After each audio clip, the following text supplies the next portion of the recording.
Certainly the best. ITV. Certainly the best.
ITV, certainly the best.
on this morning on ITV, as we always take a look at the concepts of governance to make sure that we're deep in practice in terms of bringing good governance to the people. You take away the people from a democracy, then you ask big questions. What then is democracy? Well, look at the simple definition of democracy that has to do with the government of the people, by the people, and for the people. And that's where a whole lot of issues arise. Some persons will say, well, our democracy in Africa could not be termed as the real democratic, tenets that is practiced in the Western world. Well, we could review ours or revise ours as the African democracy. And then how do we make it? This is coming a whole lot, most especially when we have, the legislative arm in Nigeria cutting across even the national lawmakers and, of course, that of the state houses of assembly, the House of Senate, House of Rep, where you have them having several terms, beyond second term, third terms, fourth terms in office without being checked. Well, democracy is basically a system of government that, majority of the world population embrace. And so we should embrace and make sure that we practice it in a way that is going to affect us positively. Good morning and welcome. My name is Philip Omo-Gyupo. Also joining me is Anoluwapo Stevens. Good morning. Good morning, Philip. How are you doing today? I'm feeling great. Great. A lot of things come to mind mostly when we look at how we practice democracy. And of course, sometimes you ask the big questions. How did the provisions of the law make it sacrosanct that lawmakers, the federal, state, could go at several terms without being checked? Well, I think that's a lot that we also review, in the process of discussion this morning. Absolutely. But away from that, I also know that as regards the local government election and chairmanship and the issue of having a third term or a second term, it's usually been handled and controlled by the states. Yeah. So I also want to... For chairmanship? Yes, for chairmanship. So if that state allows a third term bidding, yes, why not? But if it's a two-term bidding, definitely you're free to go. But it has its own implications. I think that's where the conversation should actually anchor on. A situation where it affects the kind of democracy that we're operating here in Nigeria, and how the issue as regards rotation, because I know in politics here in Nigeria, the issue regarding rotational politicking is one thing that's always on the front burner, where this particular bodies would say, okay, you're going to run for a two-term, and then the other one would say, now it's our turn. The other, ethnic group would say it's our turn to go and represent our people. So it's up to the state at the end of the day to look into all of this. Yes, it's up to the state to look into all of this. Just like we had a challenge, in the course of the days on Wednesday, particularly last week, where the youths in Obiaja, took to the streets and started protesting against a representative of the East and Southeast, a lawmaker in the House of Assembly at those state, in the person of Honorable Sonny Ojezele, saying that his alleged third-term bid to represent the local government is not in line with, in quote, a quota.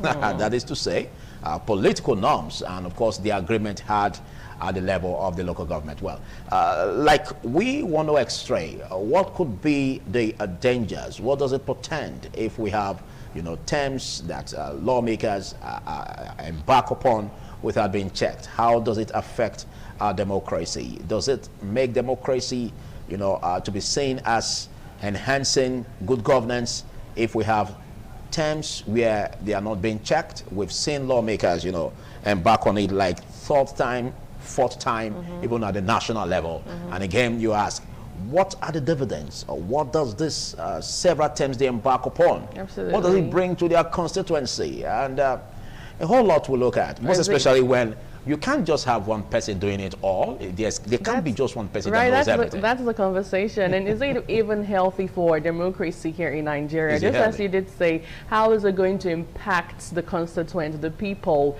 involved? But let's not also forget that when we have a lot of that one person stay in power for too long, issue regarding power concentration would amount, because staying in too long in the office could weaken accountability. That's number one. It also reduces political whole competition. It limits opportunities for new leaders with fresh ideas who have new intakes and new insights as to how things should be done. And also, finally, it risks of abuse of incumbency, because incumbents may use state resources to stay in power and enjoy all of the exactly. Another big question is, government. what actually encourages it?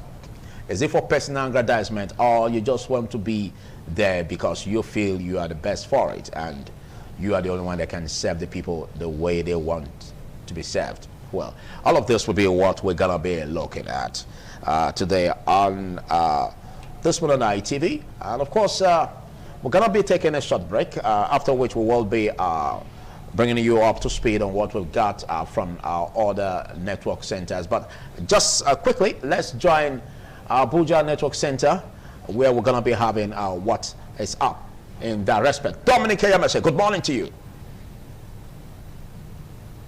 A very good morning to you, Philip. Of course, good morning to you. And it's quite an interesting day for us to be here again to bring you the best in current affairs. Well, you guys have said the pace running.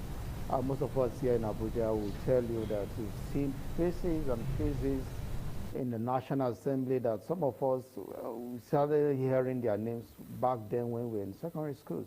But most of them have turned the National Assembly to their names are benefiting. After, especially who have done let's say in governors, 8 years as governors of states, come back to the National Assemblies to come there as their retirement home and sit there. You keep seeing legislations every time National Assemblies are amending laws. It has never looked at the issue of income of people holding tight to particular seats for a very long, just like you mentioned. Once we have been conversing for too long, we have people sitting on positions for too long, definitely the input will definitely reduce because there are no new ideas, no new insight into governance as far as the people who are there. And another issue that most Nigerians fail to understand, that the power to elect and to recall lies in the people. But it's the same area has been neglected. Nigerians really do not understand that, look, you cannot keep voting. You have the right to recall. If you feel your lawmaker has been there for too long and you feel it's not performing, you can call him back or recall him back, because most persons will tell you that, look, the politicians have the money to always buy their way in. But in a country where the system works, it doesn't work that way. But we just hope that we'll get there very soon, Philip. That's my take for this morning as we open the program. Let's quickly take our attention to Lagos Network Center if they're ready to give us what they've got on their plate. Okay, we will be bringing you up to speed as soon as possible as we're able to get Lagos on the transmission. Well, we'll take a short break and then we'll look at the pages of the newspaper. Do stay.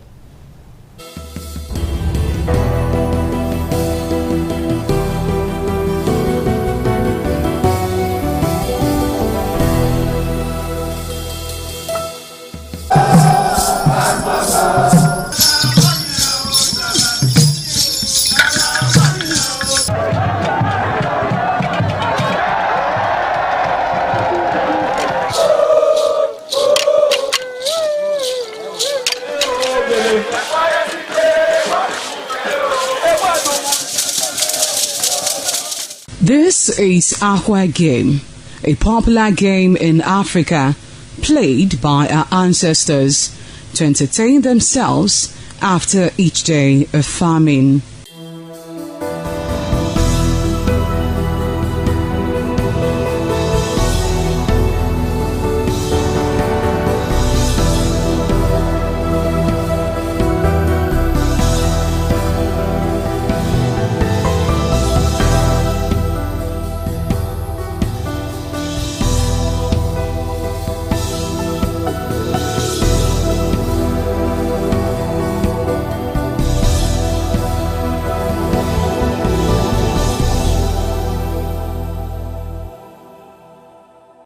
It is also relevant in our coronation in Africa. It is a sport and indeed very interesting, as every seed had a role in the game.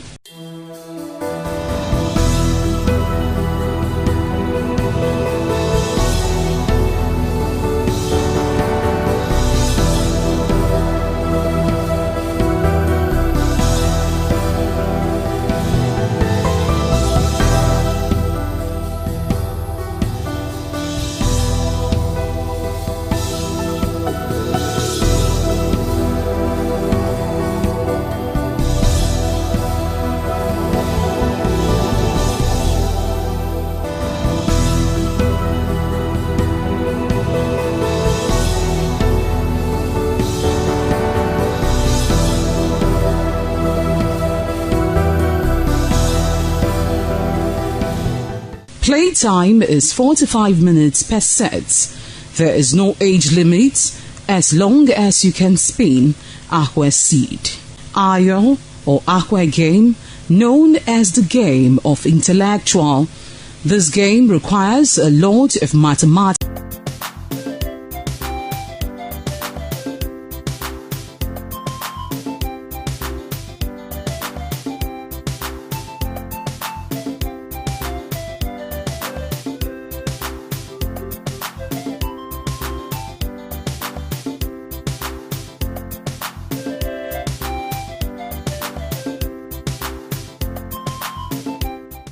Thank you once more for joining us on the pages of the newspaper. And our first point of call is on the Daily Sun.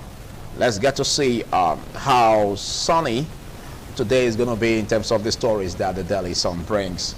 And here we have on the big headline, it says APC retains zoning formula. And we have Yuwada Masari admits challenges, insists convention will hold as planned. Uzodima Borewori Okowa rally South for APC in Asaba. At the top of the cover page, we have this that says Obi Ihedioha Udenwa team up for ADC's Southeast push. Nigeria begins HIV prevention injection rollout.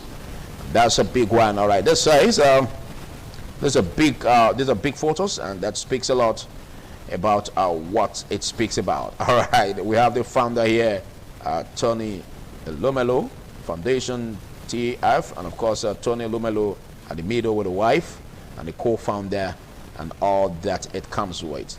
What a beautiful story this could be emanating with. This says IPI urges Tinubu to rein in Niger governor over media attacks, as in Niger State governor over media attacks. You get that on page 27. IPI urges Tinubu to rein in Niger State governor over media attacks. 868 million naira fraud. Ex-AGOF on Waboko gets 72 years imprisonment. That's quite huge. 72 years imprisonment. What does that amount to? Niger Delta Chamber targets $5 billion investment and 500,000 jobs, and Tinubu's economic reforms most significant in decades. This coming from Mba. Away from the Daily Sun newspaper, let's turn our attention quickly over to another major headline this morning. And what do we have next? The Guardian newspaper. The Guardian newspaper is up next, leading with the major headline that says TB, World Tuberculosis Day, gains at risk as funding gap, stigma, malnutrition persist. Other major headlines this morning says Nigerians lose 12.5 billion naira to digital fraud in 4 years. In business news on page 15. Oyo government issues heat wave alert, warns of health risks on page 7. I think that explains the heat wave we're currently facing in the country at the moment. Well, away from that, oil drops by 14% as petrol diesel prices worsen citizens' plight on page 3. 8 feared dead as terrorist bomb Niger bridge on page 30. PDP convention, pressure mount for Yusuf Autumn chairmanship on page 3. 2 die as Air Canada plane fire truck collide at U.S. airport on page 2. And also on the front page of The Guardian this morning, El Rufai to face multiple charges in federal state courts. Is that all we have? Okay, well, finally, on The Guardian newspaper today, it says emerging alliances jolt Kano APC as Makinde Wike dispute deepens. I don't think that's going to end anytime soon at all. But that's all on The Guardian newspaper this morning. Okay, over now to Daily Trust. And what do we have on the Daily Trust this morning? We've got some headlines here that could be very, very catchy. This says, the big one there says, Tinubu's ally to handle when 1.4 trillion naira Lagos Ports project. Well, underline ally. Politics Right, at the end politics. of the day. Well, just pray. Maybe when I become the president someday, Yeah. I could give you a huge project. You see, A that's chunk. what we're saying. So we shouldn't That's where it complain when we starts see things like this on online, right? You can imagine that. So, what what is at stake? Giving an ally a project to handle, because we are yet to know if this ally has what it takes, to provide the best project ever, or is it as a way of just trying to whip up, participations for the coming up elections? What could be the criteria? Well, I remember having this conversation and I said anything that anybody, any of the politicians, especially the federal government and our president or even the state governor, anything they get to do right now is going to be tied to the 2027 general big election. election. We'll have that question, is there a political undertone to this? But the issue regarding tribalism and nepotism from this current administration has been on, where a lot of persons have complained over how the president always give, positions to the Yoruba people in question. But then there are those who would say, okay, if they are man enough or they are capable of delivering the good dividend and they are being efficient, why not give it to them? All right, I know you always have something to say, and that's why I had to patter that to you. Right. 1.4 trillion naira. How many billions That's are a in lot. a trillion? That's a lot. That's a lot of money. A whole lot. Well, we're going to be looking at that and see how accountability can come into that space. Nigerians' woes deepen as petrol hits 1,400 naira per liter. Oh, my country. This is Kwankwaso hosts Obi Makinde Dixon in Kano and worshippers abducted during church service in Kwara. Is it the wrong thing to go to church on a Sunday or on a weekday? Well, so sad as worshippers are being abducted even while services are going on. And we'll look at this. I think that's much we can take on the Daily Trust, and let's see what we have next Right. on the pages of the newspaper. Away from the Daily Trust, the Vanguard newspaper is up next, leading with the major headline regarding Middle East crisis. It says Middle East war, business closures, job losses loom. Who is speaking? NECA, NLC, LCCI, ASBON. Well, subwriter says soaring fuel prices could cripple economy. Urge immediate government action to save situation. Consumers groan as petrol hits 1,371 naira per liter in Abuja, Lagos, others. APC governors to roll out social interventions to cushion inflationary pressures. Well, to get details of that, pick up a copy of the Vanguard newspaper directly on page 5. Our convention will endorse Tinubu, showcase stewardship, climate action. Who was speaking? APC on page 9. Police arrest Baral, 6 others after taking over NURTW Secretariat in Abuja, still on page 6. Other interesting headlines. Ozaro, that's in Delta State, 6 female students sexually harassed, not raped. The SEG president saying that on page 10. PDP crisis. You started a fight you couldn't win. Wike slams Makinde. Says no victor, no vanquished. NEC has that on page 26. Well, in business news, Nigeria's net domestic credit declined 6.9% to 109 trillion naira on page 19. And finally, on the front page of the Vanguard this morning, terrorists bomb Kwara, Niger communities, kill 9, destroy bridges. I think that's all we have on the Vanguard newspaper. But one major conversation that we should have as regards the increase in petrol price, that is one thing that is beating a lot of Nigerians this morning and currently. As of yesterday, I got realized that in Delta State, fuel has been sold for 1,400 naira. On Sunday, it was being sold for 1,350 naira, and this is where we are. And I also did see in the news yesterday that Dangote Refinery has increased the fuel price for the 5th time in the month of March alone. What do you expect? Well, even when I drive, every time I'm always looking at the fuel gauge, and of course, when I get to the petrol station, I'm Right. always, curious about what the price is about this time. If we continue at this lane, we continue at this level, it's going to cripple a whole lot.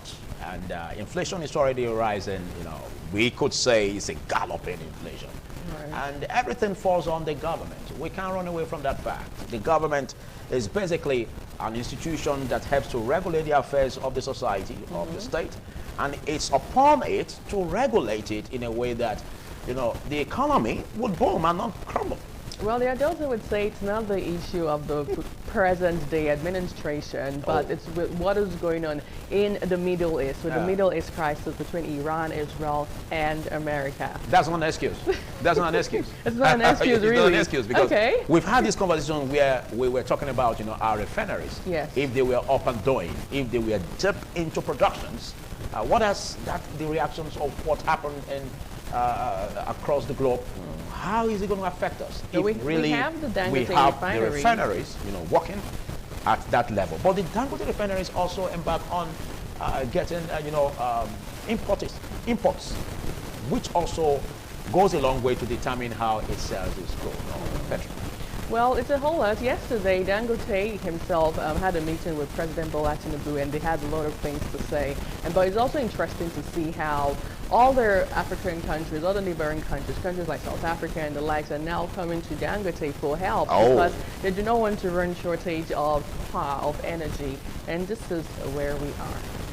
Well, quickly before we let go of the pages of the newspaper, let's get this on the Nigerian Tribune. And this headline says, bandits bomb breach in Niger. And of course, 8 feared dead, 1 killed, murder injured in Kwara explosion. Military strikes, Tuji's hideouts, kills scores of bandits. And then we go at the top of the cover page where we have court sentences ex-AGOF Nwaboko to 72 years imprisonment for 868 million naira fraud. Alleged fraud, ICPC to arraign El-Rufai today. And of course, Wike-backed PDP set for March 29 convention. You can get that on page 15. EU announces 288 million pounds grant to Nigeria's healthcare. You can get it on page 4. And that's a very big one. We just hope that it trickles down to meeting the targets that it is meant for. All right, this says Elumelu renews commitment to empower 3,200 African entrepreneurs across 54 countries. That's a big one. You get it on page 2. And at the bottom of the cover page, we have this. It says, just at the side, it says Makinde approves 10,000 naira transport support for workers. And of course, illicit drug use increases stroke risk study. And of course, we have this, says Tinubu strangling democracy. Article has that to say. Well, I'm afraid there's much you can take on the pages of the newspaper. Do well to get copies of it or go online and analyze what you've got there. Basically, we're going to be taking a short break, and after which we will be hitting the road on the discussions surrounding the Ubiaja youth protest that transpired a few days ago, as they allege that the East and South East representative, in the Edo State House of Assembly was gunning for a third term bid as a guest. What was agreed upon by the politicians, of course, the leaders of thought in the local government. We can delve into that this day.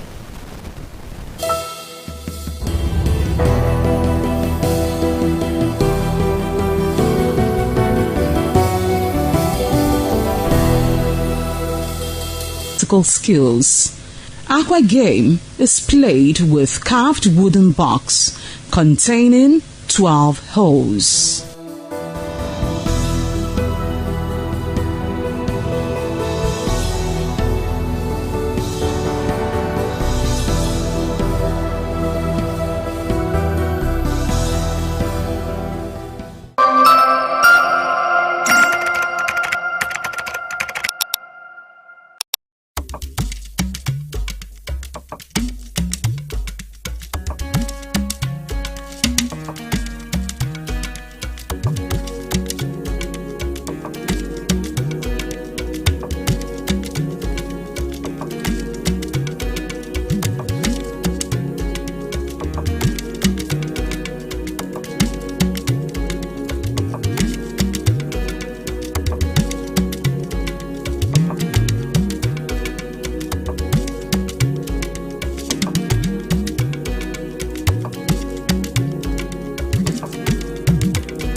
ITV, certainly the best. ITV. ITV. ITV, certainly the best. ITV. ITV. ITV, certainly.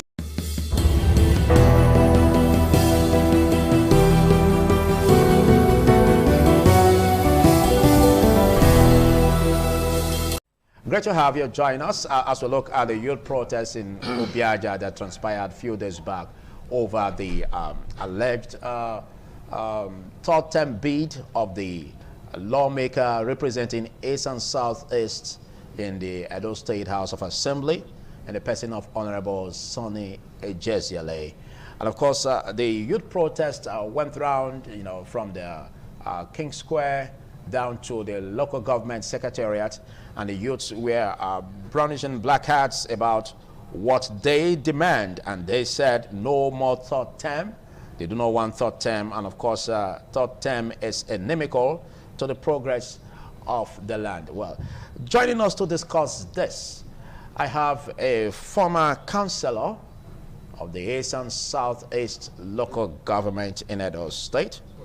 He is also the coordinator in New Hope Partners, East and Southeast.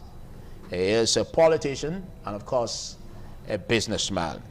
Jonathan Okosun, good morning. Good morning. And just close to Jonathan, we have the Senior Special Assistant to the Governor of Edo State on media and communication, strategic communication. And he is also a businessman and a person of Benson Odia. Big thanks for joining, Benson. Welcome. Good morning, viewers. Thank you. All right, joining me also via Zoom, we have the former SSA to the Governor of Edo State on youth development, Comrade Collins Osagai. Are you there, Comrade Collins? Good morning.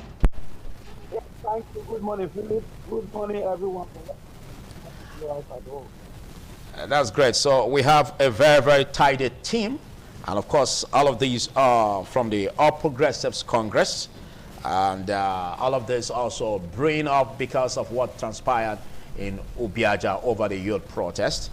And of course, basic questions being asked is all of this aspect about, the push for third term. How do you see it? How does it appeal to you as regards the tenets of democracy? Jonathan. Thank you very much. Third tenure, as they will say, is legal within the context of our practice. It's legal? Yes, of course. But there is an unwritten agreement in this land of Ebakuta. That is the agreement of no third tenure. And then we have seen people who have attempted to, and we saw how they ended. And so, but I feel that this, within the discourse that we have now, this third tenure agenda is pushed based on desperation for wealth and wealth aggrandizement and the personal interest, not the interest of the people. So I think that's why you saw the youth came out to protest. If there was performance, the youth wouldn't be protesting.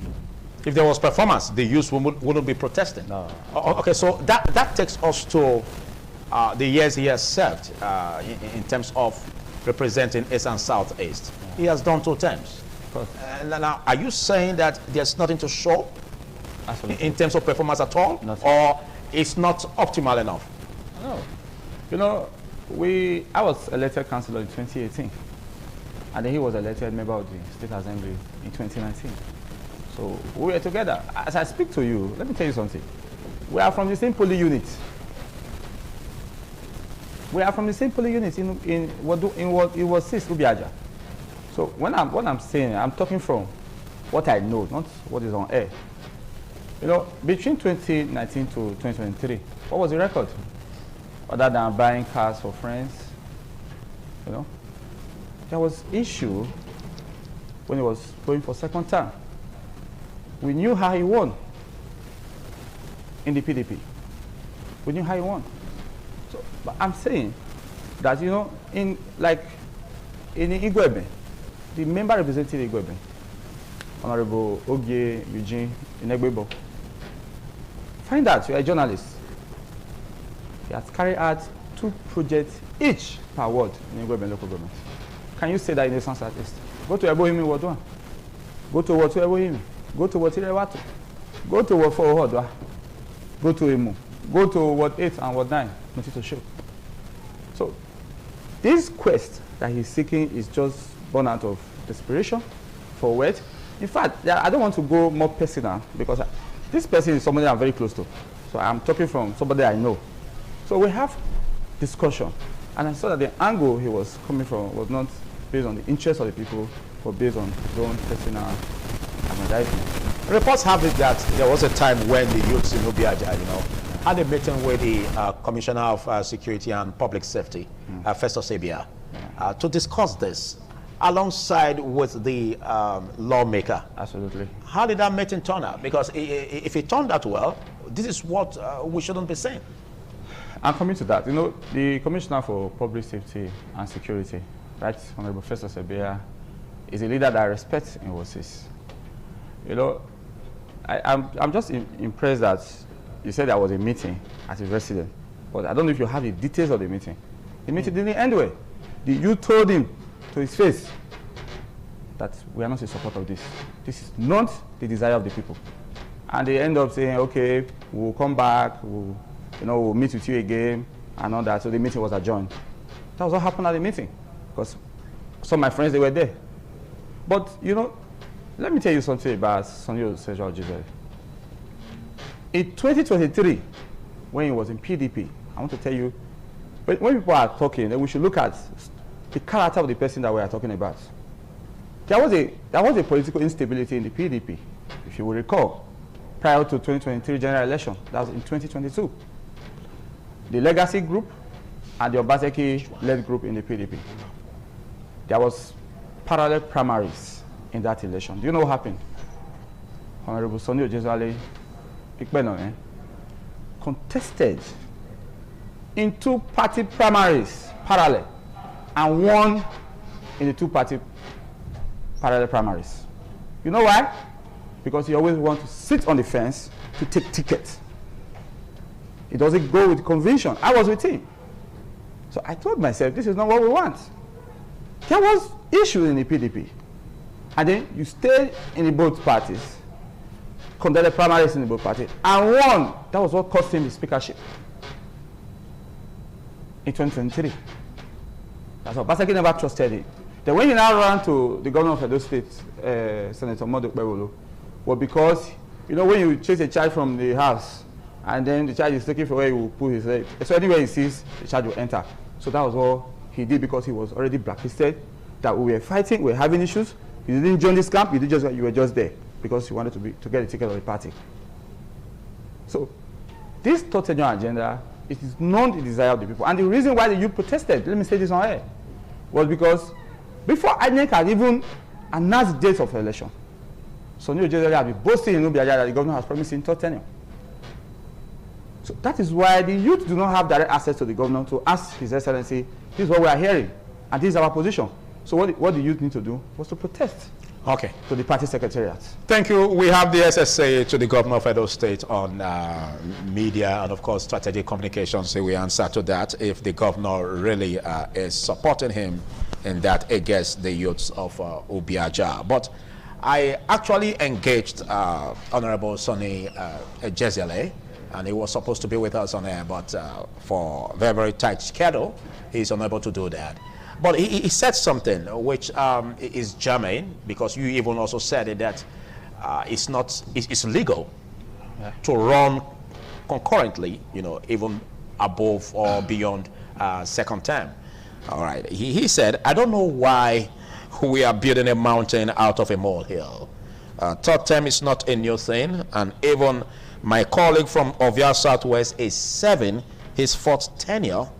2 honorables from East and Northeast completed their 3rd tenure in the last assembly, which is the 7th assembly.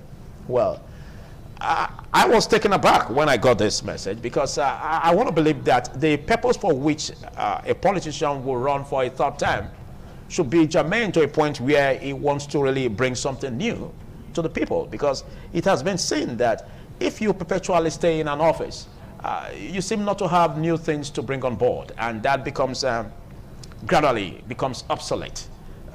What's your position as regards this? Because some have said that the governor basically, threw his support on him. Do you agree? Well, I want to quickly correct an impression. If you look at the governor of Edo State, as it is a man who believes in the party internal democracy. And is a man who will not support anything that will jeopardize the interests of the party and the interests of electorate. The governor of Edo State, as an individual, he is a beneficiary of this issue that is being discussed here as a third tenure or what have you. Vividly, I am going to be very careful and speak in consonance with the laws, with the tenets and the doctrines of democracy. And I'm also going to speak by citing some practical examples of those who have been beneficiaries of third tenure as it is. If you look at it, if you look at this issue, the issue whether the governor is supporting this or that, I want to tell you, any aspirant that must have resigned from his position and go to his constituents to go and lie to them that the governor is supporting him, they will, if he has not done well, to those of them who have no political sagacity, that doesn't have what it takes to be nominated to go to the National Assembly or at various positions, they are going to meet their Waterloo in the primary. Let me tell you, with practical examples, the governor is not supporting any aspirant. The governor has not directed anybody to go and contest. The governor of Edo State, His Excellency, Senator Monday Okpebholo, believe in the eternal democracy of our great party, APC, the All Progressive Congress. And I want to say it categorically that in the last weekend during the Salah holiday, because of the contentious issues that have bedeviled local government like my own local government, Igwebe, and Esan Northeast, the stakeholders of the party and the aspirant in these two local governments, because of governor saying and me, they went to the governor, and at the end of the day, let me tell you, power belongs to the people. It is the people that determine who choose, who becomes their flag bearer at various levels. They went, the first day was for Urum, because leaders were trying to be funny that the governor say is this and that. Leaders across the 11 ward, it is only East and Northeast that is made up of 11 ward. They came and unanimously adopted an aspirant. And that was how it was resolved. The governor said, it is you that owns the local government. I cannot choose for you. That is the issue of Eastern Northeast. And in that same Eastern Northeast, there were contentious issues that had to do with petitions against issues in Ward 6 and Ward 1. The governor, who also delegated a former local government chairman, who is a present special advisor in this dispensation, mandated him as chairman and other members to go and look into those issues. The issue of who becomes the councillors and others, the governor said, people go home. At your village and your ward level, put your heads together and nominate whichever persons that we have. You still have the floor. He raised two viable objectives He made mention of the fact that, well, it's legal to run beyond 2 terms, but under the acronym EBACOTA, an agreement which was, reached, that they shouldn't exceed 2 terms. And again, he also made another frantic effort to establish that there was no significant development that his representation, talking about Honorable Sonny Ojezele, brought to the constituency. Do you agree with that? God bless you. I want to take it one after the other. The EBACOTA in the area of performance. When you are talking of EBACOTA, as a political scientist, I play my politics in line with the tenets and the doctrine of democracy. When we are talking of EBACOTA, which is an agreement that are not conventional, who are the EBACOTAs? Who were there as at when it was mentioned? Let me give you an instance. When you are talking of EBACOTA, EBACOTA in quotes. Let us look at it from this angle. In 2015, I will not mention their names, 3 national legislators want to go for 10th term in Esaland. I am part of Esaland. In Esaland, and at the end of the day, the leadership of that political party, as it were, put their hands together and say, no, 10th tenure is an Ebola. I'm somebody, I don't blackmail people with my analysis. They agreed. How? It's not going to be possible. And at the end of the day, the 3 of them who were federal House of Rep, 2 House of Rep member and a senator, their aspiration for 10th tenure did not see the light of the day. And that is not to say that in Esaland, some persons have not embarked on the journey of 10th tenure. As a result of political exigency, it has happened. Okay, do you, in simple terms, do you align with EBACOTA as regards this? No. No. You do not agree with that? I did not agree with EBACOTA. The reason why I did not agree with EBACOTA is that who are the protagonists of the EBACOTA? The EBACOTA did it cost across the units. Those who went to, you see, few people cannot just, an infinitesimal of the populace, of the electorate, cannot just go and take decision on behalf of the majority. Of the majority and say EBACOTA. Let us look at the law, which he has already agreed that it is legal to go for 10th tenure. In Esa Northeast Constituency 1 and 2, Esa Northeast Constituency 1 and 2, 2 persons there have been member for the State House of Assembly for 3 consecutive times. Exactly what we're talking about. But if we are to measure it with the developments that have come to the constituency, because it's not just about you going to represent us, but what are you bringing on board? How qualitative is your representation in terms of making out laws that will help the constituency breathe, and also in terms of constituency projects? Now, he said nothing significant happened. Do you agree with that? Because that is where the EBACOTA could have been used as a way to measure, you know, someone who is performing or not. So for the very fact that they said significantly he didn't perform at all, don't you think that EBACOTA would have been used to measure up development in East and Southeast? God bless you. You look at it.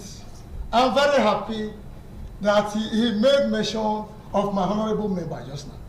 Member representing the Igwebe constituency in the State House of Assembly, Honorable Eugene O.J. Inegwebe, that he has done this to his own word, he has done more than 2 projects. That is for Igwebe. You see, he is from Wosis. He has also mentioned that himself and the honorable member, they are voting for the same polling unit. You see, there may be discrepancies and misunderstanding and misrepresentation between the political actors in his work. I asked you a simple question. In his local government. Has he done well in his constituency? Do you see Honorable Sonny Ojezele doing well in his constituency in terms of the projects? Good. Before you invited me for this program as on Friday. On Saturday, I took a bike. I started from Ebohimi, which is Ward 1 and Ward 2. When I see buildings like have to do with modern classroom structures, I start asking questions. Okay. Some of these buildings belongs to the governor, the present Akbako Rescue, and the suburb chairman, Honorable Ebaneta Mozwane. The suburb is remodeling schools. Even they are not just building, the suburb is also providing. Okay, do you mean to say that you didn't see any project at all tied to Honorable Sonny Ejezele? That is not what I am saying. Okay, quickly say that. In some schools, I saw a block of 6 classrooms with furnitures. I saw credited to him. I saw some boreholes. I saw about 5 boreholes. I saw credited to Honorable Sonny Ejezele. I saw a transformer that was refurbished with concrete poles and distribution line. I also saw some reticulation of a borehole he did in his first tenure. Is that measurable enough for 2 terms?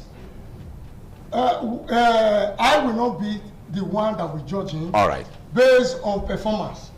I am not from, to me, I am from Igwebe. What I see for 8 years, he might be a plus, and it might be commensurate to 2 tenures in Igwebe where I hail from. Okay. But it is all left for the, let me tell you, let me give you an instance. In every opposition, there is always those who are for or against. Let me give you an instance. This is modern day democracy. Some persons went to protest. We don't want him. We don't want him. I will, just like how a local government chairman was alleged that is not performing in Manaran town. Somebody sent a mail to them. The Manaran town of this establishment sent a member to their local government. And when the member came, he discovered that it was on the, he said that he discovered that it was on the contrary. Discovered that it was on the contrary.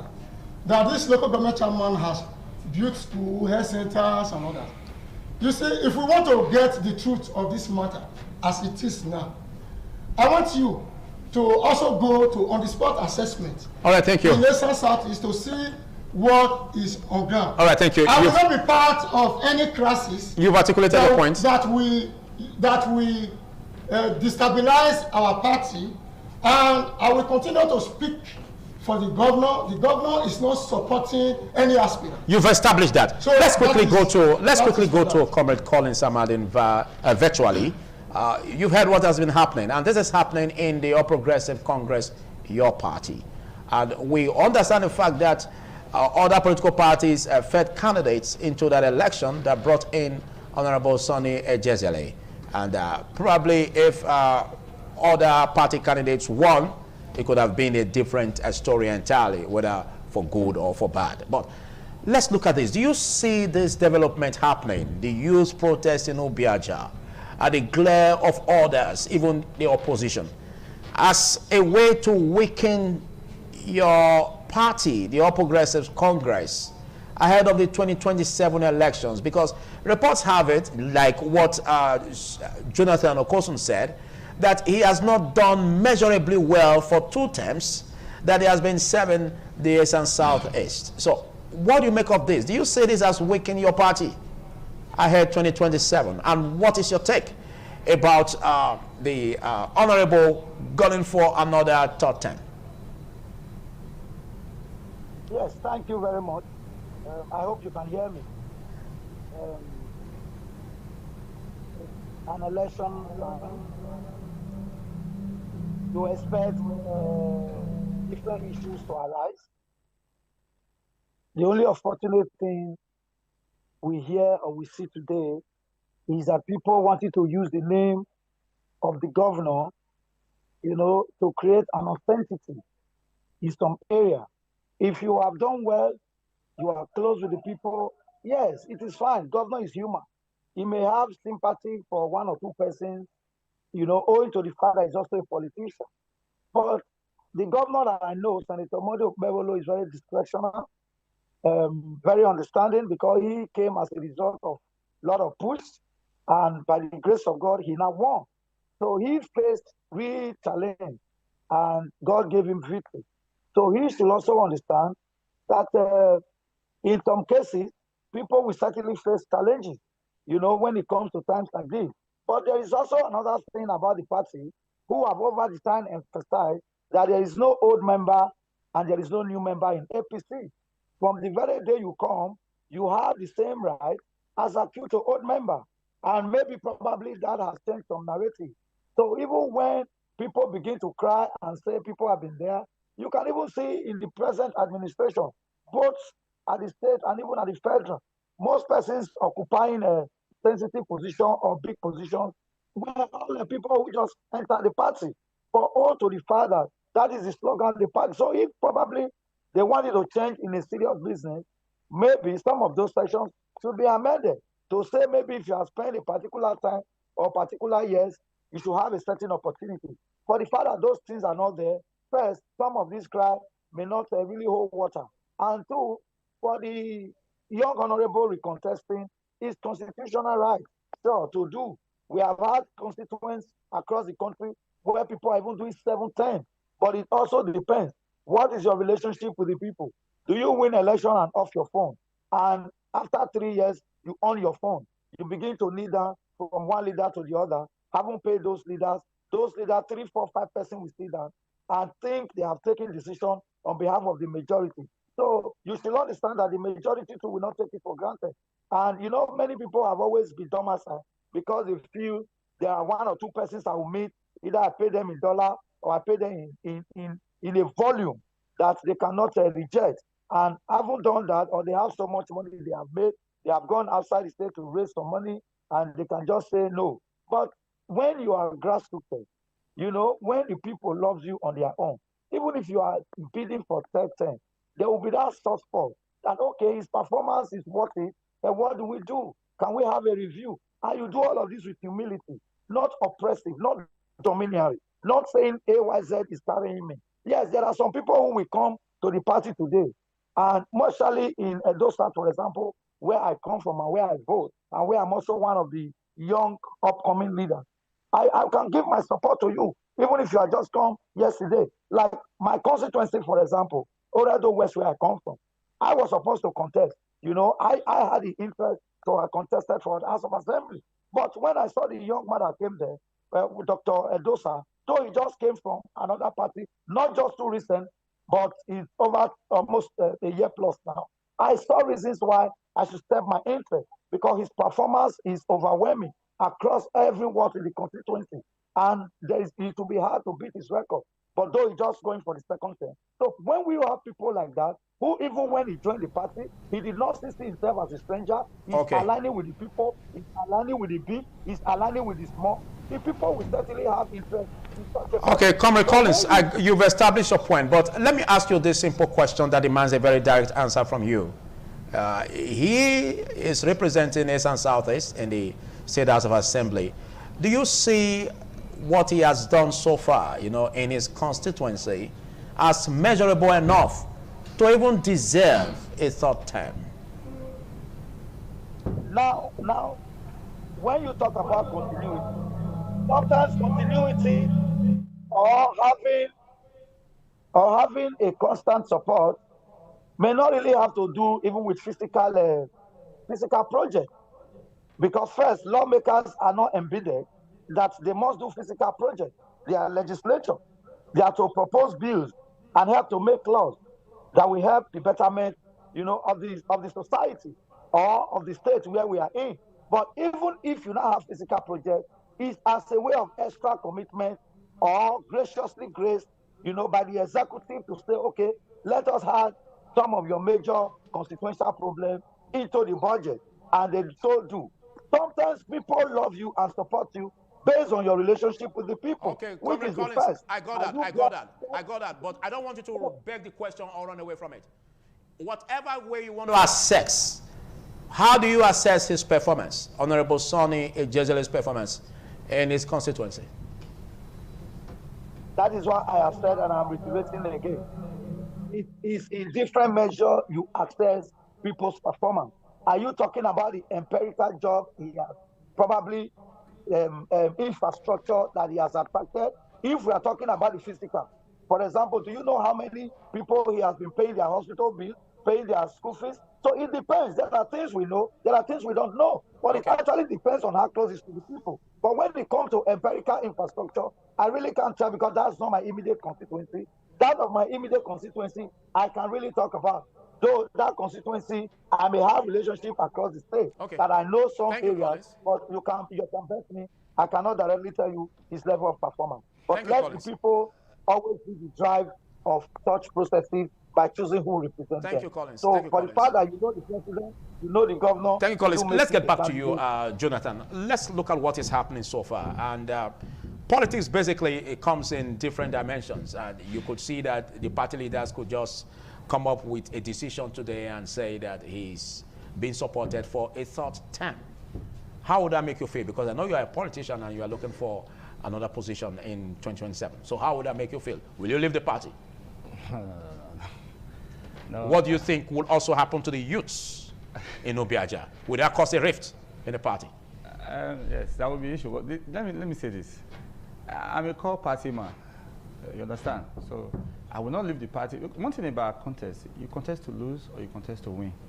So it's not a do or die affair. You understand? So, but I feel that the agitation that we are facing, you know, the beauty of all this thing, and the guests are also with me. I'm the person that is from the local government. Because you feel the pitch mostly? Yes. Because I'm talking directly. He made mention of some projects. That's what I'm coming to. I'm coming to that. So I'm talking from, I said we are from the same polling unit. My village is next to my village. So you understand? So we are the same. I know what I'm talking about. When he said he went to Ebuhimi, I can tell you on air, Ikpememe has no single project in Ebuhimi. And now, you talk about leaders maybe endorsing him. I don't see any leader in the South-Southeast today, apart from Festus Ebea, that will support, right? That will support Sonny Ojizali for Tottenham. Out of the 10 leaders that we have in the local government, I can tell you on air today, if they want to allow democracy. There could be something on the ground that you may not know. Oh, I've been in the party. I've served the party. In 2023, I want to tell you something. When this third tenure matter came with Senator Odia, Ikpememe was part of the people who were supporting third tenure. He was a candidate running for election in 2023. We were in the same polling unit. I defeated him at the polling unit. He lost as a city member and as a candidate of his party. That is why you don't understand when you saw the youth came out, because they don't want the party to fail. That is the issue. Because he has said that the governor has promised him tickets. And you know that the youth do not have access to the governor. So how will they reach the governor? It's through protest. Do you know what they did on that protest day? They had deployed men of the Nigeria army, heavily armed.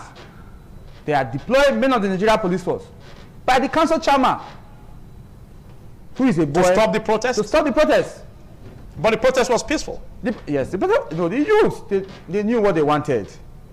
But as at 7 a.m., they had deployed men of the security personnel, heavily armed, to discourage some of the youths. So some left.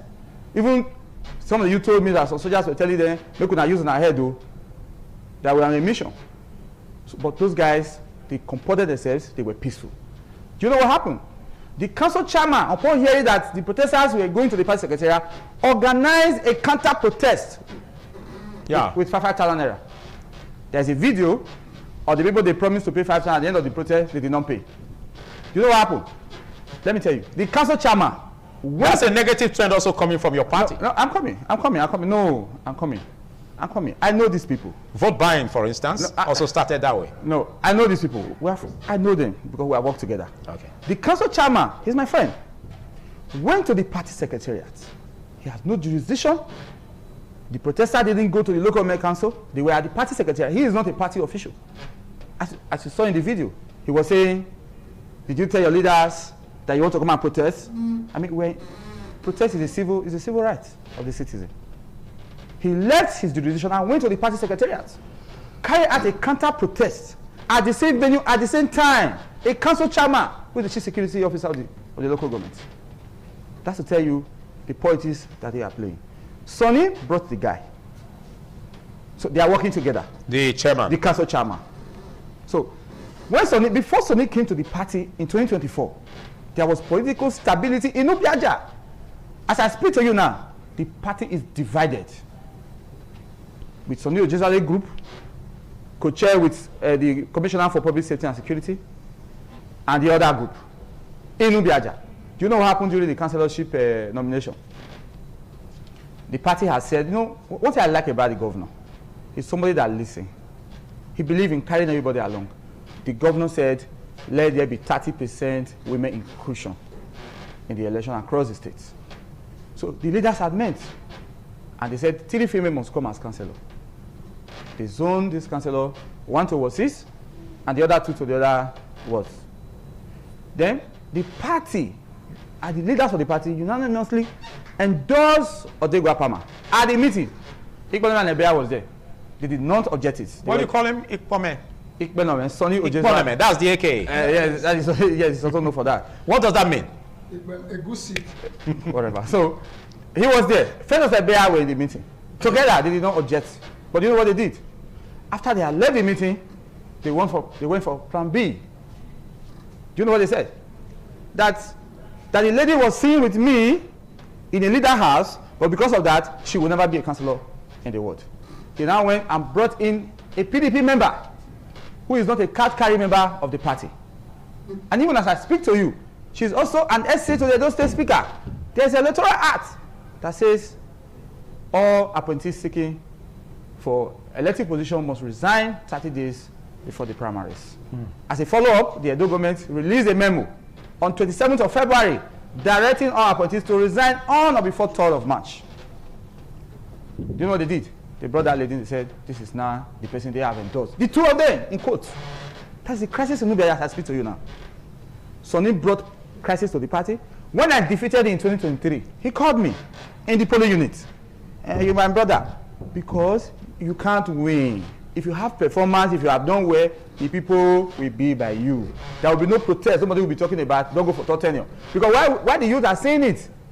The governor came as a result of that third tenure division in PDP. He knows. Okay. That's what happened. Now, Ikpememe imported crisis to PDP, to APC in Nubiaja. In 2024, let me tell you, he said he worked for the governor. He actually spoke to me on the phone. He makes his comments, his reservation about the governor. I don't want to say that. He was not decisive. Ikpememe was with the PDP until eve of that election. That's an anti-party activity. Well, that's an allegation you are just making. It's an allegation. I cannot come on air to say I would have loved him to speak to this because I invited him to the podium to speak on this. But what I'm saying because of this tight schedule, he couldn't show. Yeah, what I'm saying that I cannot come on air to say what is not verifiable. Okay. I know the law. So I take full responsibility of everything I'm saying here today. When he had called me eve of that election, I'm going to support His Excellency, we'll work together. Because me, I was not even afraid because if somebody, if we contest in units, I always win. So he now came. Do you know what happened? I was thinking that he coming to join us would be an advantage to the party. My brother will struggle to win that unit for Senator Monday Okpebholo because the people are not with him. So what you are saying is that he has no electoral value? He does not have the capacity that he portrays to the governor. If, as he alleged, that governor has promised him, because you know these people, they can go to the governor and say, I'm in charge, I'm the one doing this, I'm not. But that is not the truth. That is why the people are protesting, telling the governor that if you do this, there may be issue, and we don't want crisis in our party. Let's look at the way forward. This is happening in your party, and we just hope that this wouldn't bring a negative trend in the election for 2027. That will fall in favor of the opposition. Election is about numbers, and so if it happens, well, majority has taken a lead on that. So what do you see as the lessons for your party, and of course, how to avert incoming danger that may show up as a result of this youth protest? Thank you. You see, I am from Edo Central. So as the spokesman of one of the spokesmen of His Excellency, I believe that as it is now, there is no crisis in our party at the senatorial level. And if there is any in Uyo Ward-6, the way you spoke last, though it's not expected of you as a party man, we are on the television. You made mention of some persons being paid 5,000 to do counter. which is not in line with the doctrine of our party. Our party does not pay money to anybody. Our party... They say he who wears the shoes knows where it pinches. He was there. I know. You were not there. Excuse me. So I know.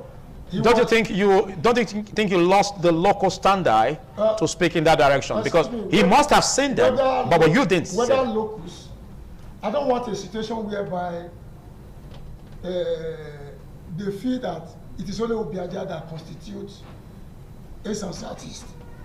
If you look at it, that local government is a heterogeneous local government. Okay, what's the way forward in 1 minute?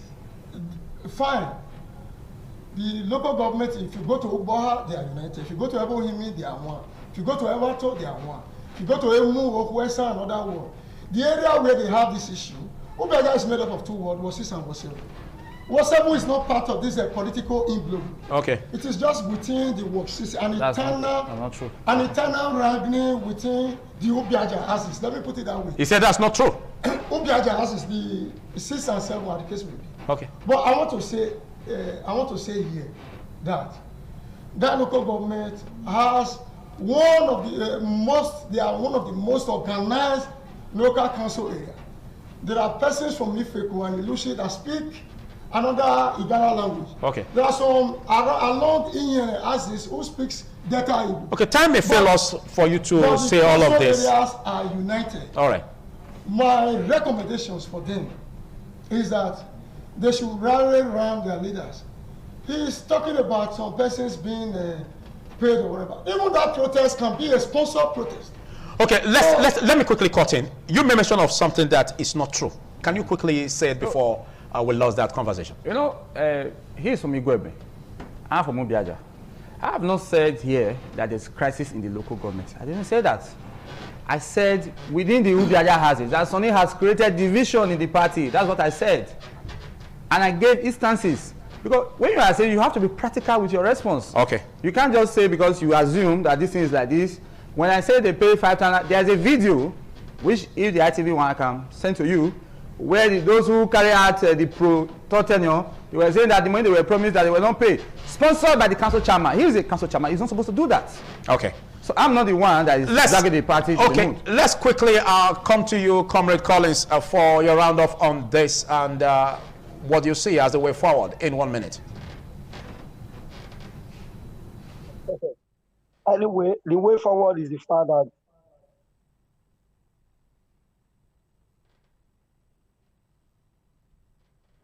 we sincerely apologize for that break as occasioned by a technical hitch, and I'm afraid that's as much we can take from Comrade Collins Osagai.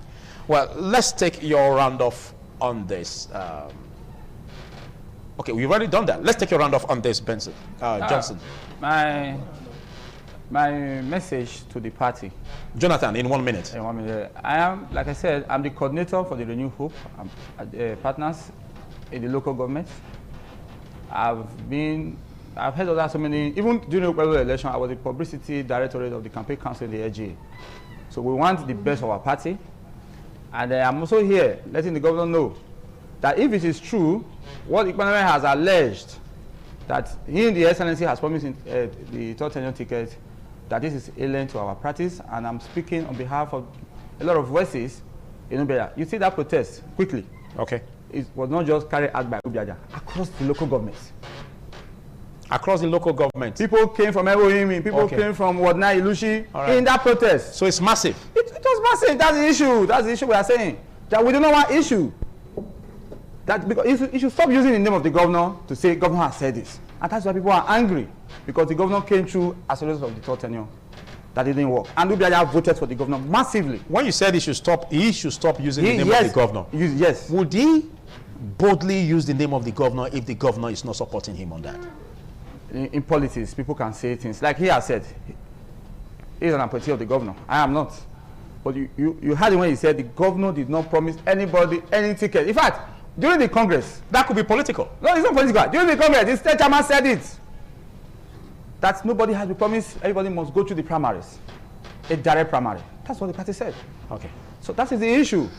But I think what we are doing now, I'm happy from the beginning he said that the governor benefited from, that's what he said. the government benefited as a result of the no third tenure. So which means that we are in order. Because should it happen, we don't know what the fate of the party will be. Okay, so what you are saying is that if it happens that he comes again as the chosen for the third term bid, you will support him? Like I said, I'm a party man, the party is supreme, but we'll look forward to that. But I know it will not happen. You know it will not happen? Yeah, of course. Okay, let's take your final take on this. Well, my final take is that I stand with the governor and the state chairman. The party believes in internal democracy. The governor has not promised anybody a ticket. And it is based on your antecedents and your pedigree, based on your service to your people, and that is how each and every one will get his ticket. And I urge everybody to close ranks and get united, because the 2.5 million votes for Asiwaju is not negotiable. This is the IGA coordinator for the Renew Hope partner. He's here. He's here, Eastern Southeast. Yeah. And why I am a national coordinator for Tinubu Coalition for Youth and Women. Okay. For 2027. So we are working. Okay, I'm tempted to go further to look at this development, mostly looking at the youth protests. I want to see the significance of protest in politics, if it corrects, the system democratically, or it goes against it. I don't know if we still have the opportunity to be joined by Comrade Collins Osagai. Are you still there? Collins, can you hear me? Okay, now let's look at this. We have this youth protest coming up, and 2027 election is just looking around the corner. Now, yes. Do you see these youth protests coming up, as we are saying it, as a gain for democracy or a loss? No, the last time I was here, we talked about youth voices. I told you that the youths now, they are now more interested in our politics because we are the future. Yeah. So that's the truth about it. So I was impressed with what I saw, that the way they were coordinated, did not resort to violence, because what the chairman did in bringing the counter protests at the same venue, you know what that means now? He was calling for crisis. But the youth said, no, we know why we are here, this is the message. They passed the message peacefully and they left. That's to tell you that it is a gain on democracy at the local government level and even at the state in general. Other youths will also copy from them and say that we can actually protest and let government know our views without resorting to violence. Or are these youths of the party? They are all members of the APC. What? They are all members of the APC. All members of the APC. Yes. Okay, now let's see how youths who are not even connected to the party can also be brought to this, because we look at the 2027 election as a big election that should have the numbers where everyone comes around and have a stake on who governs them. Yeah. We've seen voter apathy because to a long extent some Nigerians, or most Nigerians, seem to not to have faith in the current leadership. Your party, for instance, even at the national level.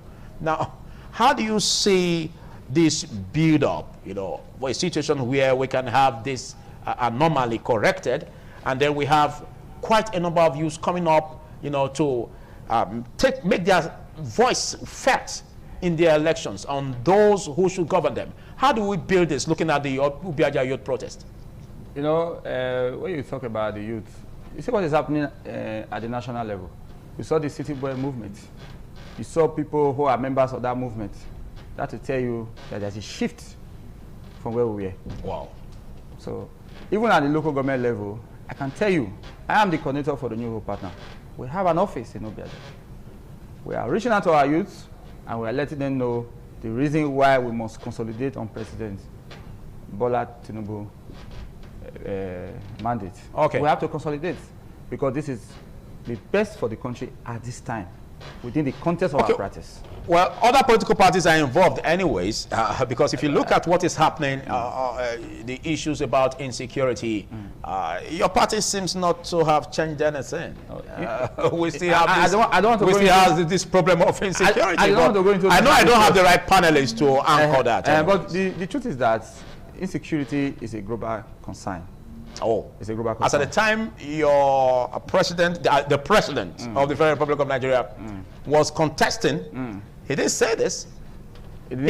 He came boldly to say that he's going to tackle insecurity. But we notice that by the time they get these positions, they say something else. So is that a way to cajole voters and then at the end of the day put them in trash? Security is a complex issue.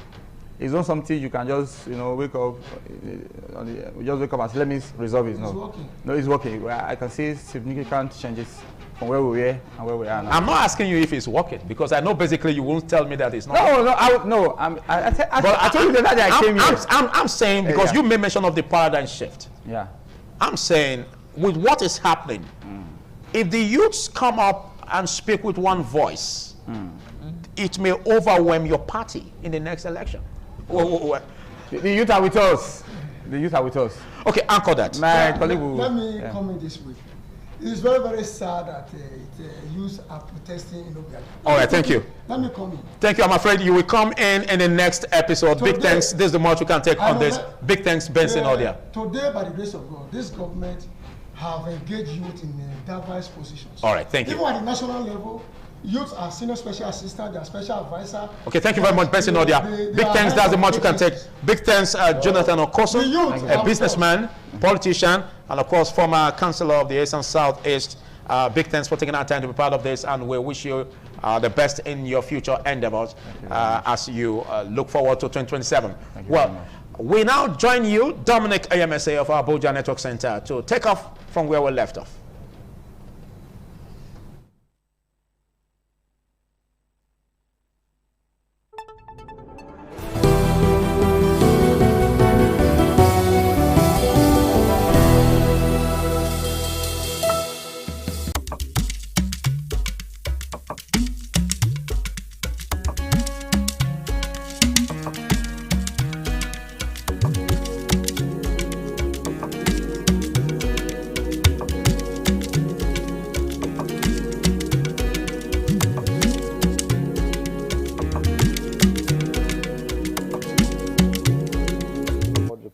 Of the United States, Donald Trump, are saying that talks and is open the door for negotiation for talk and to see what we end. Also, Iran has said that as fake news. There's no discussion with Iran and the United States, but all that has caused volatility in the market space. Seeing the impact globally and especially here back in Nigeria. So I have someone who is joining me, although who've been having this discussion.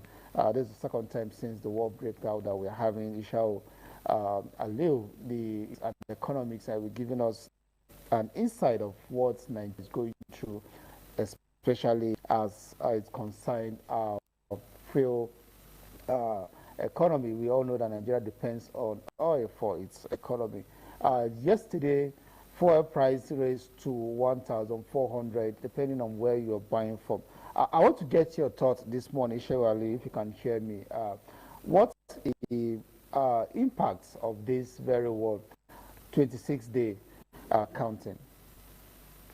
26-day counting, and it is 26 days of heavy loss to the parties, heavy loss to consumers world. But what is obvious in terms of, you can understand this easily when you look at the economic concept of production possibility here. Some people call it production possibility bound. It's a curve that illustrates how society can allocate resources either to civilian goods, which represent butter, or to military hardwares, which represent war. So the direction of the economy is that it's a capital-intensive war, because it is a sophisticated, technological-based war where individual nations, individual parties expend so much of resources. Just take ballistic missile in cost of producing one, and then track also consequences of destruction caused by each of them.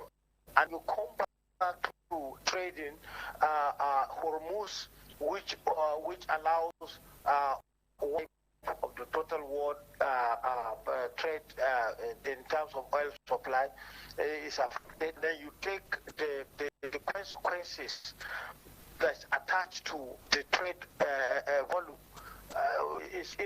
Is so much significant that before you even translate to what individuals are suffering, for instance, the multiplier effect of those expenditure decisions. So it's heavy, and we are all paying for it, and will continue to pay for it, and there is no because it's a conflict that has an origin of over 40 years. So once you have, but the Iranians have been paying a price, and now the price has been shifted to the world. And that is why today, each and every one of us, if we thought what the West are doing in Hormuz or in the Gulf Peninsula does not affect us, now we are in contact with reality. Okay, let's just narrow it back home here. We're talking about reality and what is obtainable. And some person sees this as a double face, or we call it a mixed tales of either we should be celebrating because there, when you look at the price of crude oil in the international market, that's risen about 1,000 or some fractions now, $100 per barrel. Some person said it has been increase in Nigeria oil revenue, and at the same time the economy is doing badly because we depend, like I said earlier, for refined products that are being brought into the country. Despite the presence of the Dangote refinery, we're still feeling the brunt of the war. Looking at this both scenario, what will you describe what is happening in the country that it should be benefiting from, without benefiting from the increase in the price of crude oil in the international market, or should we be bothered about the continued rise in the pump price in the country? We have to be clear that it is not all the oil production that into oil daily. We already engage part of our production in to partnership and engagement. Take a look of $3 billion loan from Nexim, which NNPC engage the nations, mortgaging the ocean, and take other partnership ventures associated with the production. Not that when you are producing 1.6 million barrels, that you now translate in dollar terms that the gains you are making. You have already mortgaged some of your production at sizes and with certain financial obligations. That has to be clear. And then when you now come back to our domestic capacity of production, we are bound to be paying price international crude oil, which obviously affect our the domestic pump prices, which also obviously affect our purchasing powers.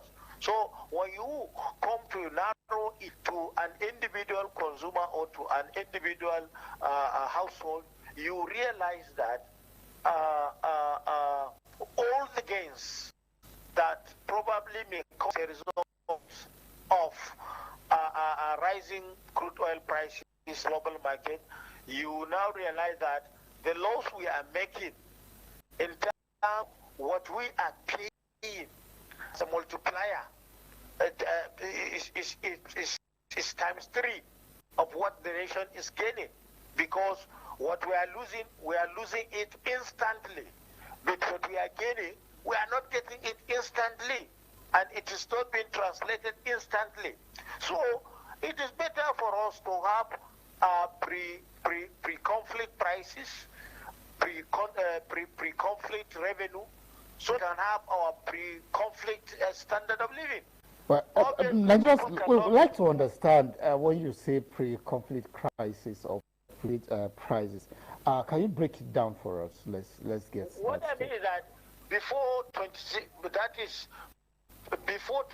days ago, the crude oil price was relatively lower and cheaper, which Nigerians were celebrating in terms of reduction in the pump prices, which also obviously allow most of consumers at that period to have more purchasing than now. Compared to even sharing has, when you take 26 days, the revenue has to take at least 30 days to meet, and also to look at the gains, and also you have to look at a lot of commitment. Even contract prices of government now is multiplying. Talk less of individual who is going to work, who was paying before the company job to workplace, but now he's paying 2,000 naira. So if it times 1,000 naira times 26, is that he is 26,000 short prior to pre-conflict days. So this is obvious. Conflict, like I told you, resources that ought to have been translated fair is being translated into warfare, from welfare to warfare.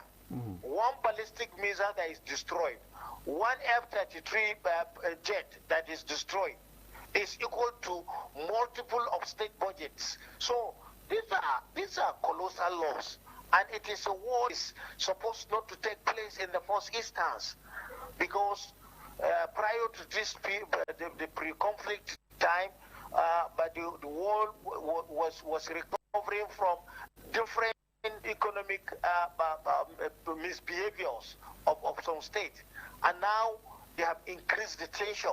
The tension alone will not allow investment to take place. But before pre-complete period, investors are coming. Now they are not willing to come. Let me give you an example. President Tinubu was flying to Turkey, was flying to United Arab Emirates, and until recently that he flies to United Kingdom, all with a lot of potential investment coming, especially to develop different sectors of the economy.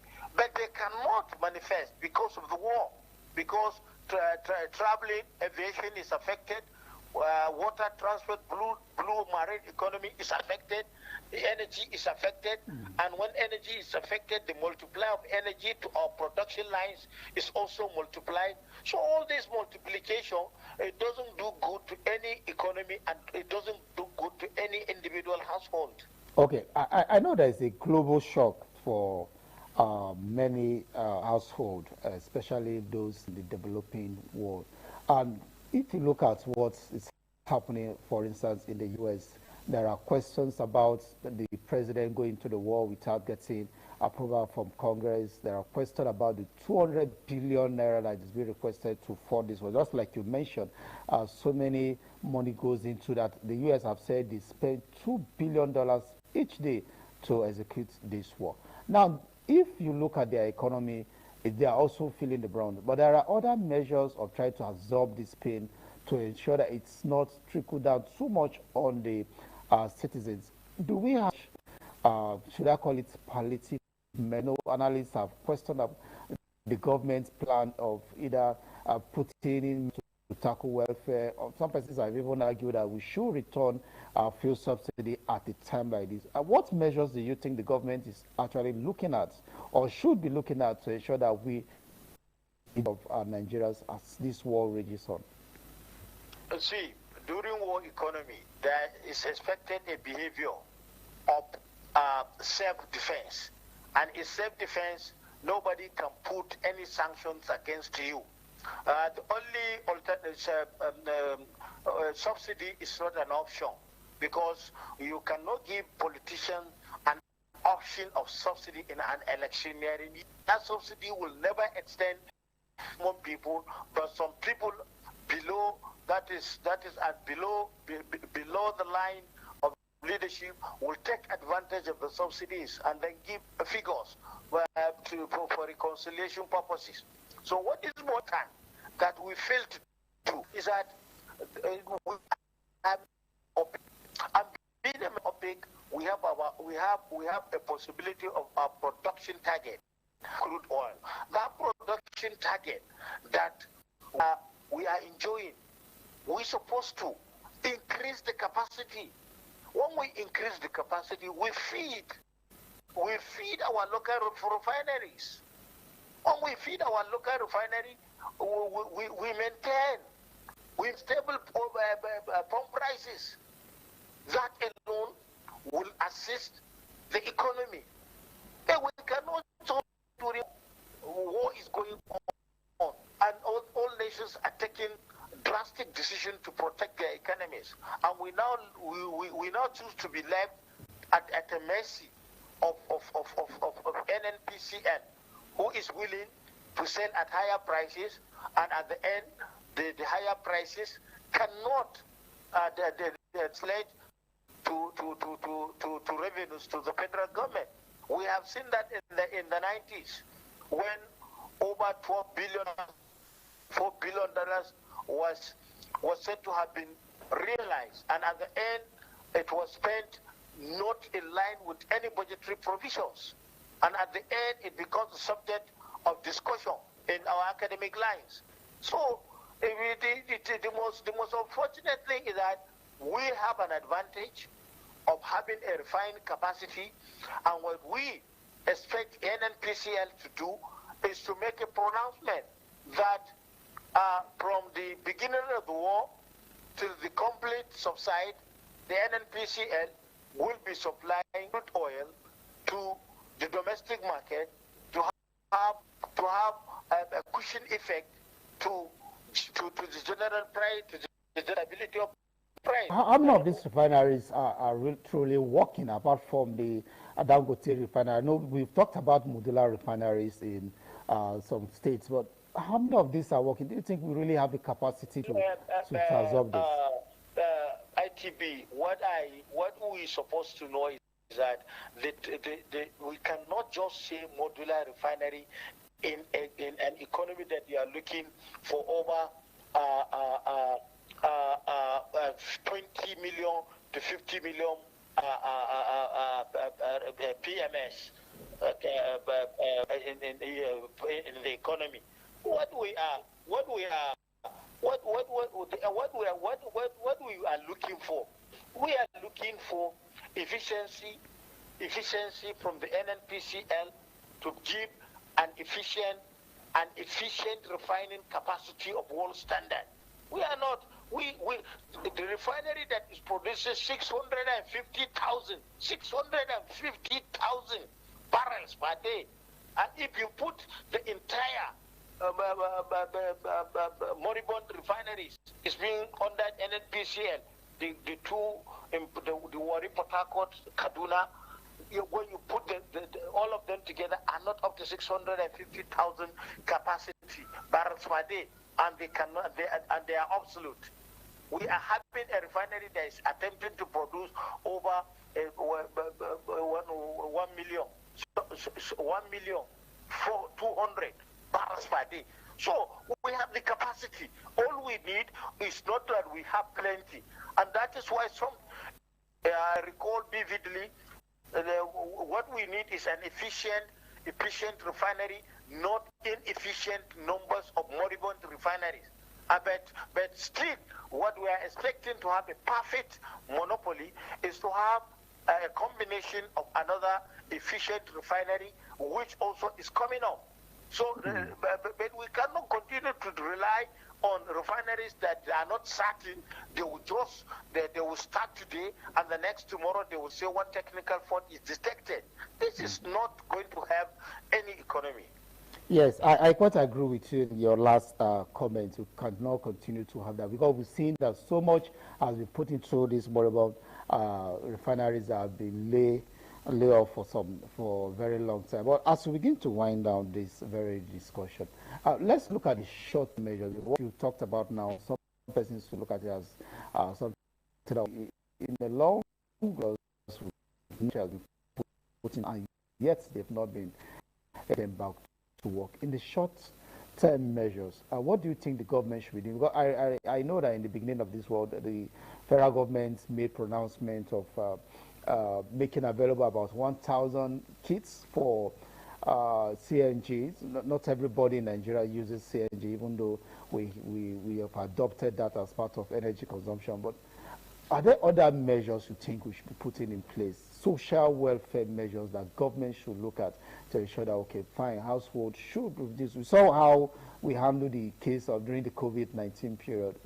And then in the early period of the subsidy removal, what should we be looking at now in the short-term measures? See, what I have offered is going to take care of short-term and long-term effect. Any other social package is associated with inefficiency. Nigeria is too large to rely on government to provide bus services that is CNG based, because not all Nigerians are going into one direction. Not all Nigerians are struggling in the same way. But the issue here is simple: control the pump price or the multiplier effect in our economy, which is the price of PMS. And in short-term measure, are producers of crude oil. In the short time, declare supplies in Naira town gently to these refineries, and let the two parties make pronouncement together. Let us see NNPC with the management of the refinery speaking to Nigeria. They are all Nigerians. Then we cannot just sit and watch people raising pump price in hundreds of naira, which no single kobo has increased. And no matter what, this is downsizing the side of our GDP, and is also taking people out of job, and it is also eroding people's power in the market, which also make it a social diseconomy, which also is very dangerous for our gross domestic prospects. I must thank you so much for your insight, Ishawa Aliu, an economics analyst. Thank you again for joining us on the program. Thank you, ITV. Thank you. All right, we'll take a break, and when we return, we'll be joining our studio for the of the program this morning on my TV.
This is Anegbete community situated in Isako Central Local Government area of Edo State. It is an agrarian community with united people that promotes unity and oneness for peaceful coexistence. The inhabitants of the community migrated from Benin, the cradle of black civilization, a kingdom where king is truly king. The ancestors of Anegbete saw that age was the main determinant of leadership in the rural setting, and the eldest man in the settlement was regarded as the leader who presided over meetings, and his authority is held in high esteem. To further strengthen this unique system of leadership, age group evolved in Anegbete.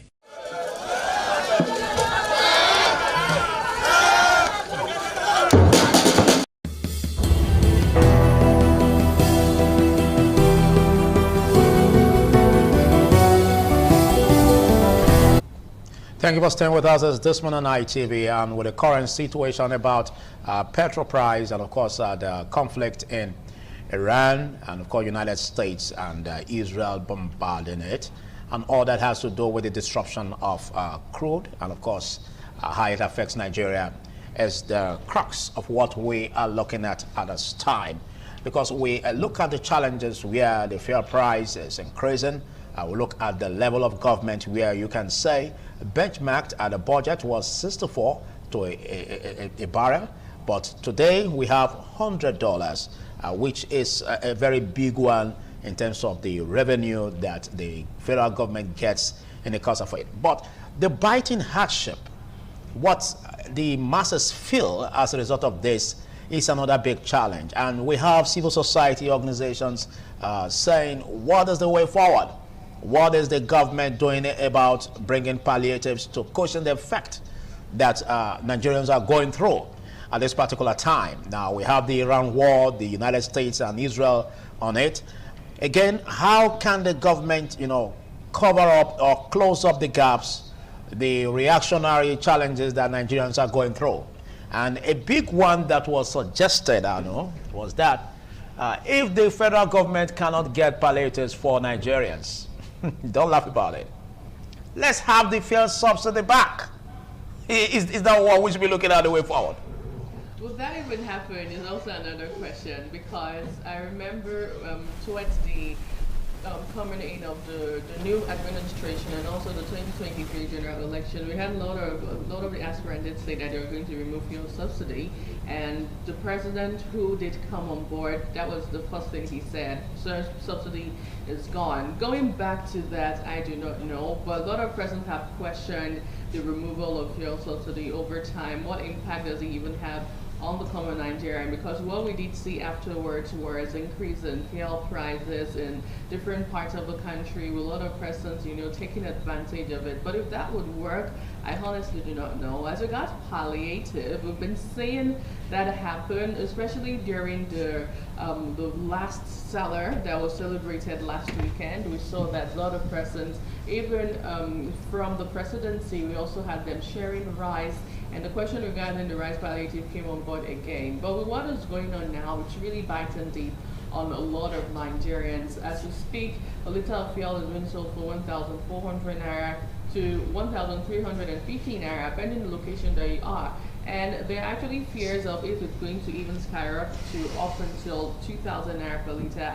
And a lot of Nigerians, I don't think we're ready for that. Yesterday, Dangote refinery, a boss and the president of Aliko Dangote, he went to pay a visit to President Bola Tinubu, and they had a lot of conversation, a robust conversation. One thing he did state as regards one of the cushioning effects to what is going on now on how to reduce the hardship for Nigerians is perhaps maybe we go back to having to work from home for some persons, or the government of the day. We also get to see one happening currently in Oyo State. The Oyo State governor saying he's going to give 10,000 naira to workers in the state, also another way to cushion the effect. But I remember previously in Lagos State, they had that policy on where you work 3 times in a week and the remaining days you stay at home. So perhaps we're going back to that. Perhaps we're going back there. But I don't know if it's a good state for Nigeria. Well, looking at what you just said and all the efforts of government in that direction, Well, we will say that basically the Nigerian government will not even go close to even listening to those who will suggest that there should be fuel subsidy just because of this challenge, because what we see as this challenge could be just very, very temporary. Now, when it was 7 days, we were all hoping that, well, no, I said what could be, yes. Now we have the 24th day, and so all of this seems to be building up, and we seem to be looking at it like what we thought is going to be very, very small is turning out to be massive. And looking at the losses, every day that the masses go through is another big challenge. Now, the aspect where we talk about palliatives, how can the federal government do palliatives for the masses? Because you made mention of the rice palliative, for instance. How does it work? And how do you get the numbers? How do you, trickle this down to the numbers? We have huge population in Nigeria, and a lot of us are having this bite of the hardship. And all of this, escalates into the prices of commodities in the marketplace. It affects everything we do. It affects everything virtually. And so it's important that the federal government, find a way to tackle it. But the federal government wouldn't be looking at the direction of fuel subsidy. Because if you look at what the federal government is getting, for instance, in terms of the huge revenue that is getting as a result of this difference, that's like smiling to the bank. Of course, because prior to this moment, there are conversation of a lot of persons benefiting from the subsidy that was on the ground. A lot of government officials benefiting and a bit of siphoning money, sort of. But then for an average Nigerian, they really did not care, because when you go to purchase gas, purchase fuel, you get it for a subsidized rate. So perhaps you do not really know what was going on as at that point. Yep. So that was one of the major reasons that the president took it upon himself to ensure that the removal of fuel subsidy really is gone. Not to be a spokesperson for him, really, right? Yes. But we have a ministry in Nigeria called the Humanitarian Ministry, if I'm to put it that way. What is the Minister of Humanitarian Affairs doing at this point to ensure that Nigerians are smiling home, to ensure that what really is going on with all of the hardship and the... Are you talking about the Ministry of Humanitarian Affairs? Yes. That aside, what are the governors doing? That's Because it has to trickle down. Because with the removal of fuel subsidy, it affected subnational government positively in terms of the revenues that they were later getting. So if we bring it, the blueprint will bring the difference you get, in your state. What are you doing about that difference? What lives are you affecting? The people of your state being affected positively by it or not? Because humongous amounts are given, to state governments in that regard. So we want to see it trickle down. We want to see it in terms of development. We want to see road infrastructures, yielding grounds for that opportunity to rise. We want to see a whole lot of, entrepreneurial skills, being acquired by the young people. Now, a lot of youths are not really ready to sit down and, earn little. All they just after is to earn big. And so there are skills, there are trainings that they can also undergo to do that. And at the end of the day, how do you empower them? What grants do you give? All of this should affect the entire state. Well, when you talk about empowerment, you might want to be careful, because there are different kinds of empowerment. There are those who give you sewing machine. I get that. But that is even manageable. Or tires of a motorcycle. There are those who just share bikes, right? So we've seen different types of empowerment. But just as you did say, I remember in a particular plenary session between the Senate President and a member representing us right here in Edo State, Senator Adams Oshomole, the Senate President was talking about how currently governors are enjoying, how during their time they were not even getting all of the monies, because he was one time a governor of Akwa Ibom State, and during his time he really did not see all of the monies that the current state governors are enjoying in trillions of naira. And over time we hear the president say, hold your governor accountable, because right now they are getting a lot of FAC allocation to them due to the removal of fuel subsidy. But do we see the dividend of all of these monies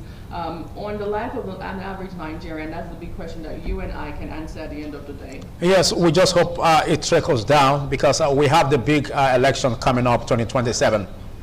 The masses or Nigerians aren't going to yield ground to, politics, the politics of interest, the detriment of the interest of the people, because we look at the need for us to close the gaps.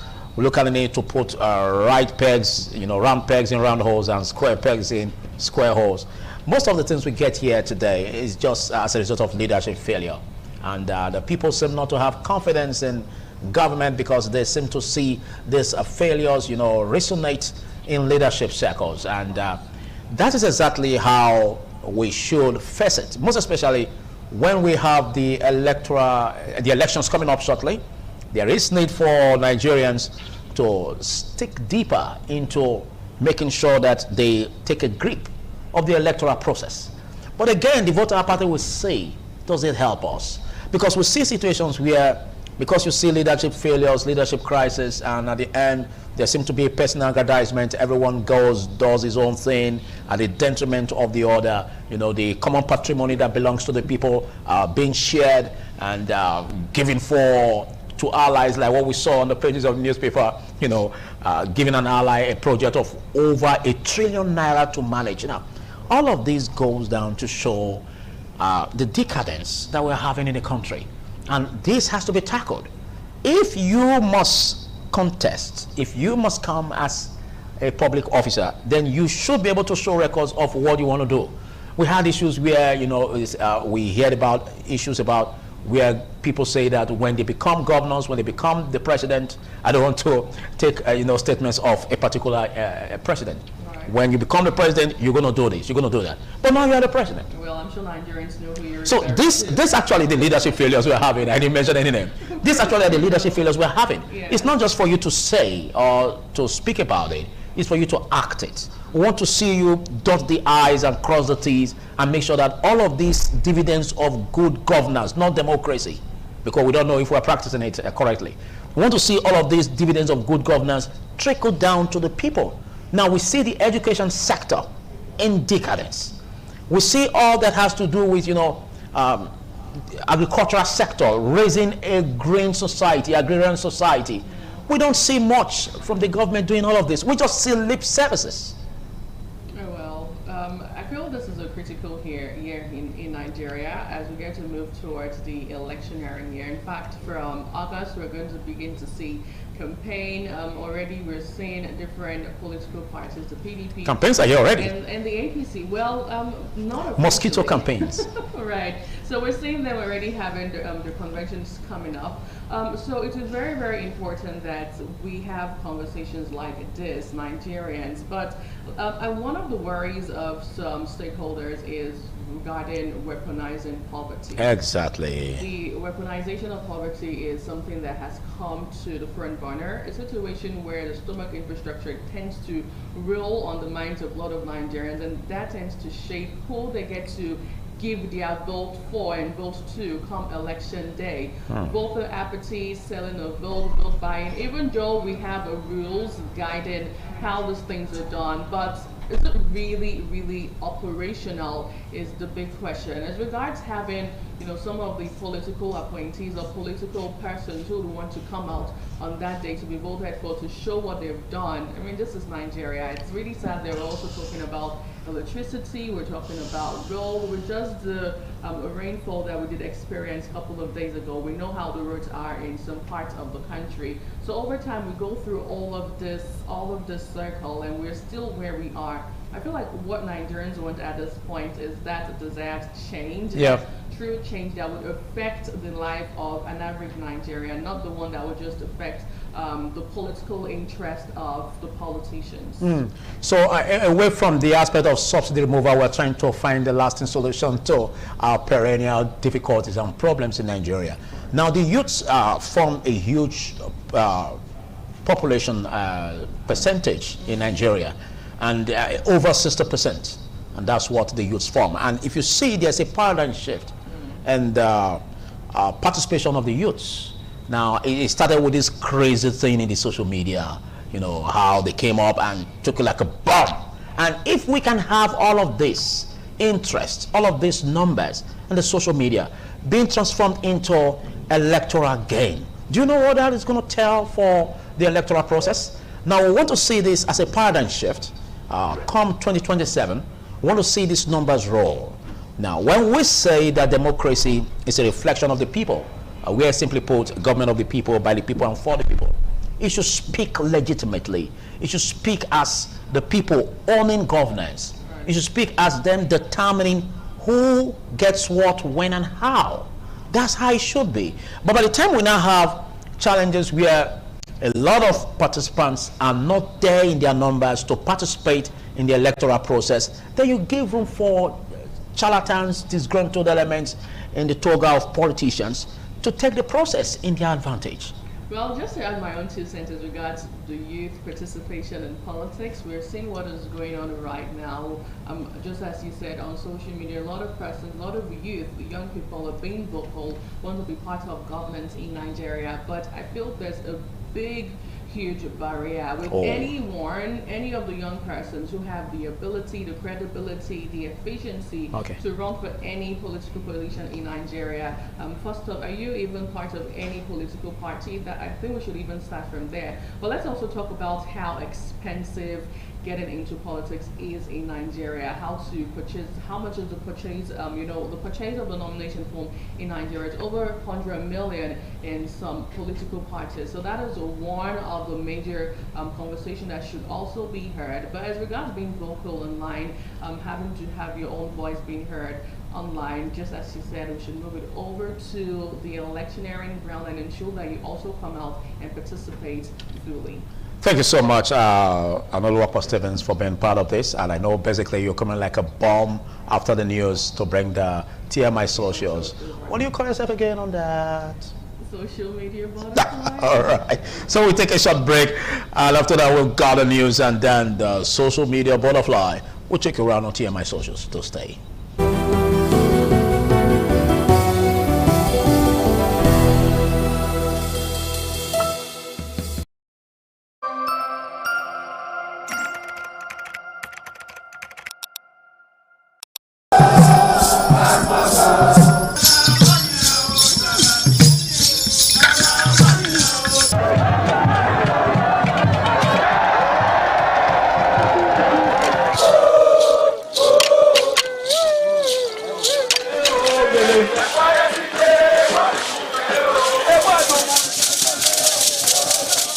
This is Aqua Game, a popular game in Africa played by our ancestors to entertain themselves after each day of farming.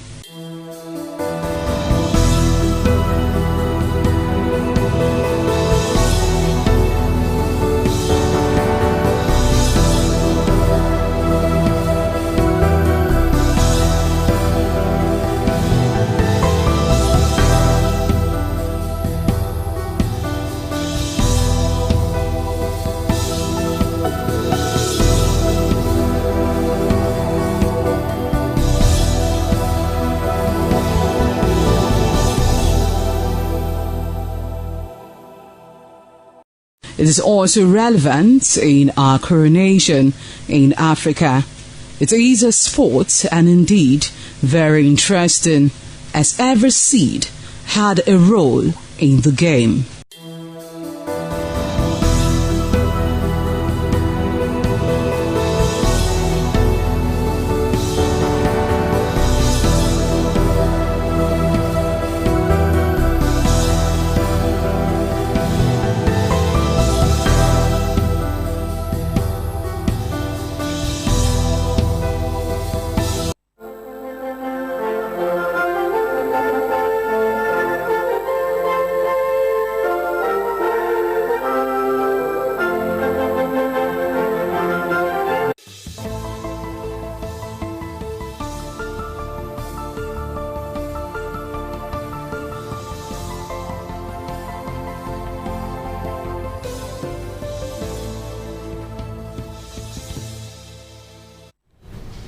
Good morning. Welcome to the news update on Independent Television. I am Ehoy Davis. The Iguabazu Ordinary has held a mass to celebrate its 2026 Cathedraticum. The celebration, which is an annual event, took place at the Archangel Gabriel Catholic Church, Okada, and was attended by several priests, religious, and lay faithful from Ovia Northeast. Jonah Omarwa reports. The annual gathering provides an opportunity for priests, religious, and the lay faithful to renew their loyalty, support, and spiritual solidarity with the Archbishop and the pastoral mission entrusted to him. It also reminds them that the bishop is their teacher of the faith, guardian of apostolic tradition, and visible principles of unity within the local church. In his welcome address, the Dean of Igwabazuwa Ordinary, Very Reverend Father Benjamin Broderick, appreciated the Archbishop for his fatherly guardians. He also commended the Esama of Benin, His Excellency Sir Chief Dr. Gabriel Osawa Ogbinedion, for his generosity towards the work of God and humanity.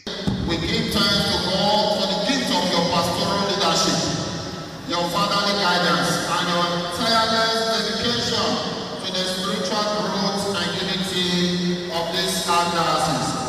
The priests, religious, and lay faithful of Igwabazuwa Ordinary remain deeply grateful for your constant prayers and sacrifices for the good of God's people.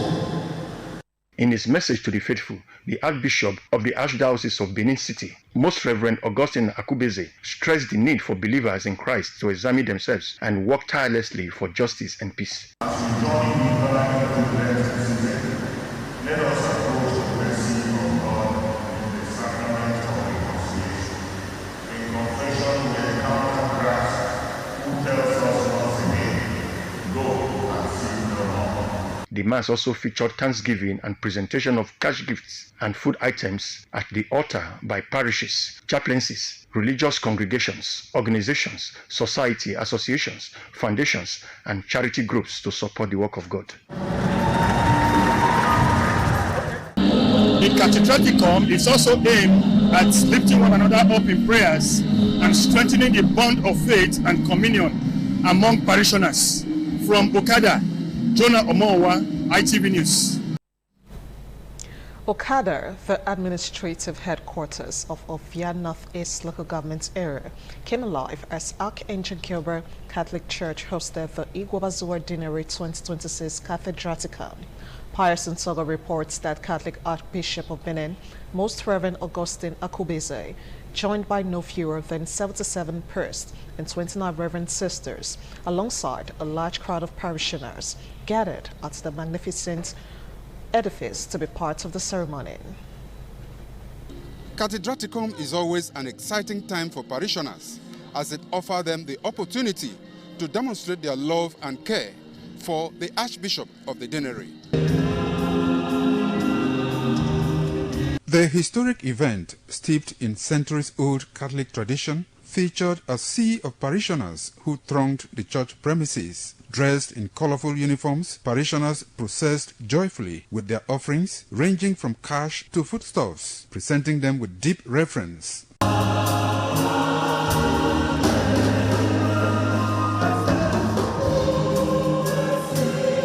For many, the Cathedraticum at Archangel Gabriel Catholic Church, Okada, was not only a spiritual gathering, but also an opportunity to reflect on what God can accomplish through an individual.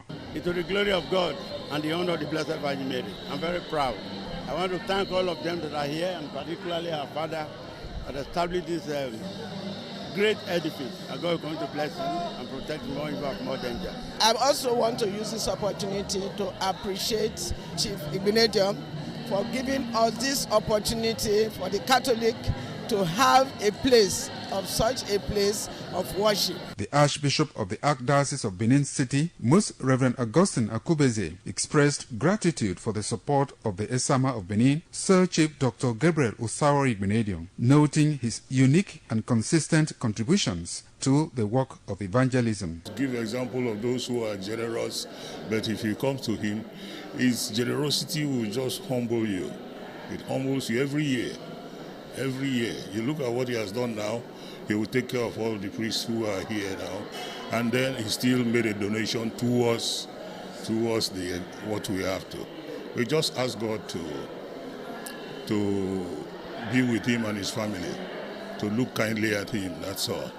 God does not forget somebody who is kind like this, and it must be God who makes him as generous as it is. Makeshift stands lined the church premises, with traders selling religious items such as rosaries, crucifixes, scapulars, prayer books, and snacks. Members of the Catholic Nurses Guild were also on hand, providing free medical outreach services to those in need. I encourage them to do more whenever we have occasions like this, because a lot of people have ailments that they don't know. The nurses, we appreciate their work. They do well. God will bless them. I don't feel like I say well. I thank God for everything. I came here to sell. I'm happy I'm here. We are evangelizing. We are promoters of holy things. Beyond the ceremony, the Cathedraticum served as a social melting point, bringing together people from different parishes and walks of life. Being part of this event is like stepping into history. It is a tradition that connects worshippers to the root of their faith. From Archangel Gabriel Catholic Church, Okada, Pius Nsogo, ITV News. Believers have been urged to go beyond words and become true witnesses of Christ by demonstrating his love, power, and impact in their daily lives. This formed the focus as Love Chapel International officially opened in Benin City. Join ministers, worshippers, and well-wishers to the inauguration. Ofure Aneto has details. The opening ceremony featured prayers, praise, and ministrations with Pastor Ansa Iseye leading prayers to formally declare the church open. This work in the hand of your son will not die. It will not go down. But rather you give it strength, wisdom, power to increase more and more in the name of Jesus.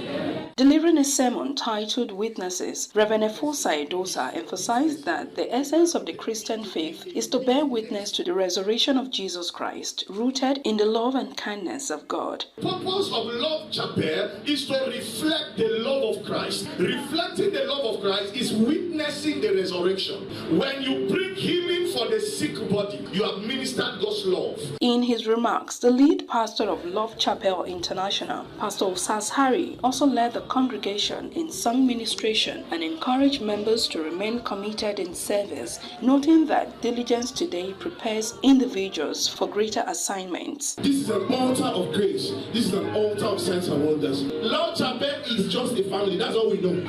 Family. Bonding together, holding on together, loving each other the way we are. The event also featured prayers for the Benin branch pastor and the symbolic cutting of the cake to mark the official inauguration. Thank you. For this oil we anoint you today, and I decree you will not fail. Some members, including the lead pastor, described the opening as the beginning of a spiritual family built on love, unity, and impact. Our church is just 2 years over there in Europe and just opened our branch in Nigeria, so it means a lot to us. It's a manifestation of growth in our lives and what God is doing through our church. As for being the resident pastor, I am so happy because this is a dream come true. It's my first time here, and everything from the very beginning, even dwelling down to the administration, was a blessing. It was a massive turn up. From Benin, Ofure Aneta, ITV News. A non-political movement, Fix NAS 2027, has commenced the registration of 2 vibrant youth aspirants vying for the House of Assembly seat in the 2027 elections.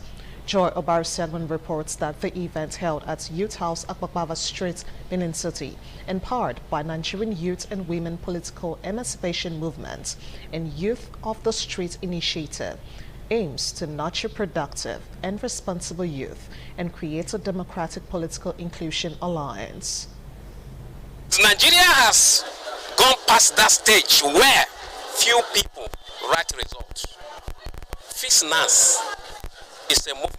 It was a moment of solidarity as notable personalities, youth from various sectors, converged to commence the Fix NAS 2027 movement, signaling a new wave of youth engagement in Nigerian politics. The convener, Comrade Kennedy Iyere, emphasized that Fix NAS 2027 is a non-political movement seeking to strengthen democracy in the 2027 elections. Any Nigerian who can lead, let us lead well. And if the youth believe they have the power of the ballot, I will tell you how you can protect your vote. Keynote speaker and SDP presidential candidate for the 2027 general election, Prince Adewale Adebayo, assured that strategies are in place to make the voice of the majority count in the 2027 general elections. It is where the majority goes, that is where the country goes. And by nature, And by the fortunes of history, the youth happen to be the majority. Activists at the event expressed optimism that a reformed National Assembly with youth representation is achievable. God don't give us energy. We want to see change in this country, and that change is possible. Is it possible? The event featured the official flag off of FixNAS 2027 registration portal, with 2 vibrant youth sponsored to run for a seat in their state houses of assembly, marking a significant step towards youth involvement in politics. We should try to get into the system, see how we can pull out the ones that have already been eating up the system and corrupting it down to the roots, and we can now bring up a new breed of politicians with bright minds and promising future. From Benin, Joy Obaisiagbon, ITV News. A social dance has been held in honor of the late Mrs. Mercy Ehoemagboma Aigbosa as family, friends, and well-wishers gathered to celebrate her life and enduring legacy. Ofere Aneta reports that she was widely described as a kind, caring, and hardworking woman whose impact will be greatly missed. The colorful event attracted guests from within and outside the state, creating a lively atmosphere of celebration as family members welcomed attendees and later took to the dance floor.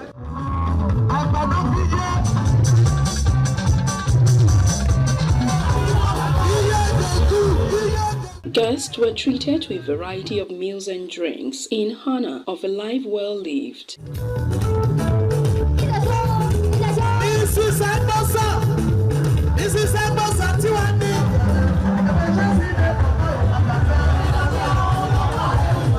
Children of the deceased described their late mother as a pillar of support and a rare gem, whose kindness, generosity, and strength of character left a lasting impression on all who encounter her. From far and wide, from America, from Europe, from Benin here, I sincerely thank everybody. ITV, I thank you people. I'm so grateful. And I thank God because my sisters, everybody, we are all alive. And that has been the prayer of my mother. Wonderful mother-in-law. I'm mostly grateful to her for how she raised my husband into the man whom he has become. I want to say to God be the glory. My mother was a lovely woman, a kind and caring woman, a caring mother to us. I appreciate her. I love her so much, but God loves her most. I thank you all. There's people that follow us because no quarrel, no fights, the weather is very cool. We thank you all. What I see in her is more than a mother. You know, I really miss her because today is a very great day to commemorate her death. We are happy because he left a very good legacy in this world. It's a thing that worth a good emulation. So our mother, which is my mother-in-law, was a great woman. From Benin, Ofure Aneta, ITV News. This is where we'll call it a wrap on the news updates on Independent Television. Thank you so much for watching. I am Ihoy Davis. Good morning.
ITV, certainly the best.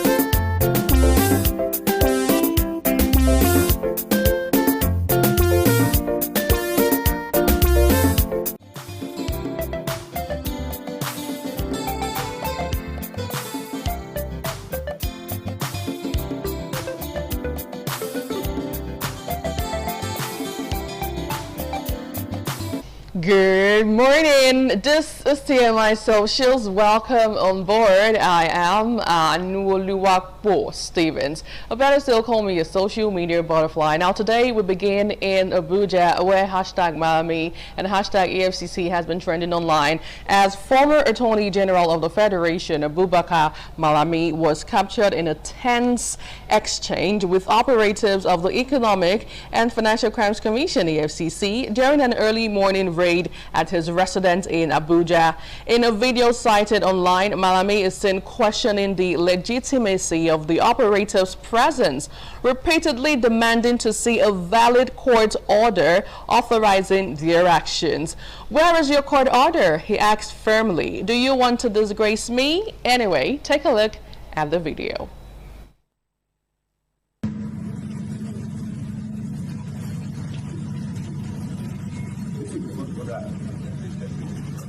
Why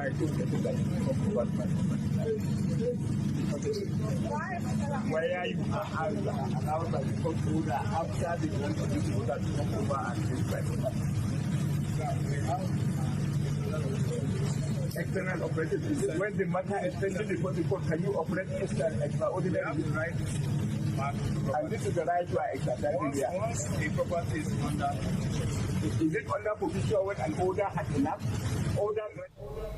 Now, in that video, the FCC operative repeatedly told him that he has the right to check that property as it is currently under investigation. But taking a look at your reactions on the story, we'll move over to X. Now, Omoyele Sowore wrote, in his heyday as Nigeria's Minister of Justice and Attorney General, Abubakar Malami SAN violated virtually every court order that did not align with the interest of the Muhammadu Buhari regime. Today, he finds himself confronted by the very culture of impunity he helped to nurture. Another user reacting on X, this one wrote, Bengagiwa says, how many court orders did you obey while in power as Minister of Justice and Attorney General of the Federation?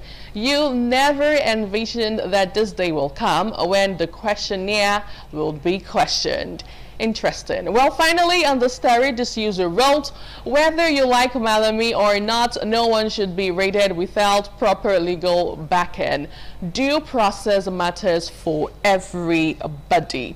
Well, away from that, still staying in Abuja, the leadership crisis rocking the National Union of Road Transport Workers took a dramatic turn as Tajudeen Baruwa assumed control of the union's national secretariat in Abuja, dislodging Akinsanya, well, popularly known as MC Oluomo, following a series of court rulings that reshaped the union's power structure. Now, speaking to journalists at the secretariat after reclaiming control yesterday, Baruwa, flanked by supporters from across the country, said his actions were backed by 2 court judgments delivered in his favor. Let's take a look.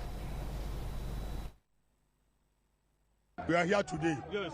We can see that we don't hold anything like cutlass. Yes. John, we don't need this. Yes. Because we are critical trade unionists. Yes. We are coming here to resume to the office. Yes. It's almost 2 years. We have been went to the court. We take them to appeal court. We take them to the lower court. We won them in lower court. They take us to appeal court. We won them again. Then we now go after almost a year that we want to appeal court. They don't respect the law. They say that they are above the law. I wish I know nobody above the law. Then we now went back again to the another court again to interpretation of this judgment for us. That's because we got judgment. People are adamant to vacate the office, and we don't want to. One is truly above the law.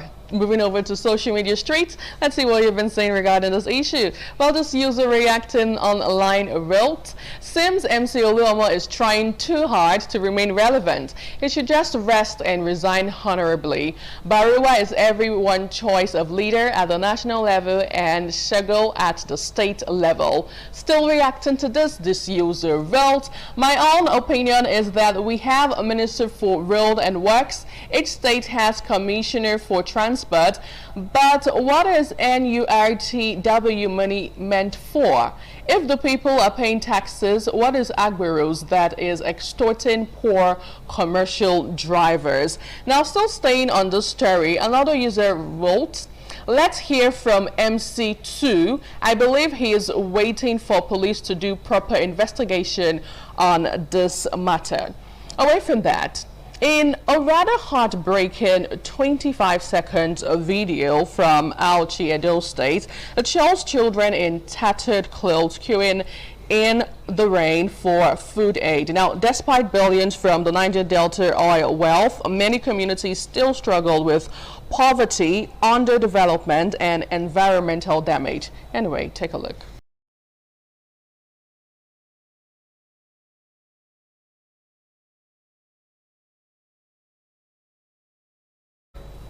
Quite disheartening. In our reaction to these online, netizens have been saying this.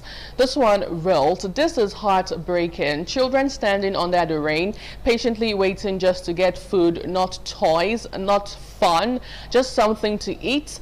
This is the kind of image that should shake any nation to its core. No child should have to queue in the rain because hunger left them with no choice. Okay, away from this reaction, another user, Victor, wrote, what is wrong with these people? How can you subject a child to queue for a meal under the rain? Are there no halls with seats where they could sit and enjoy their meals? Well, finally reacting to this story, this user says, Nigeria failed them, the government failed them, their parents failed them, the person sharing food to children under the rain failed them. Now, away from that, we move over to Oyo State, where in a now viral video on social media precisely on Sunday shows people collecting fuel from a falling tanker along the Academy Iwo Road Expressway in Ibadan without regard for the extreme danger involved. Now, at least 411 Nigerians died in 2024 while scooping fuel from fallen tankers, federal authorities reported, but it seems Nigerians never learn. Take a look.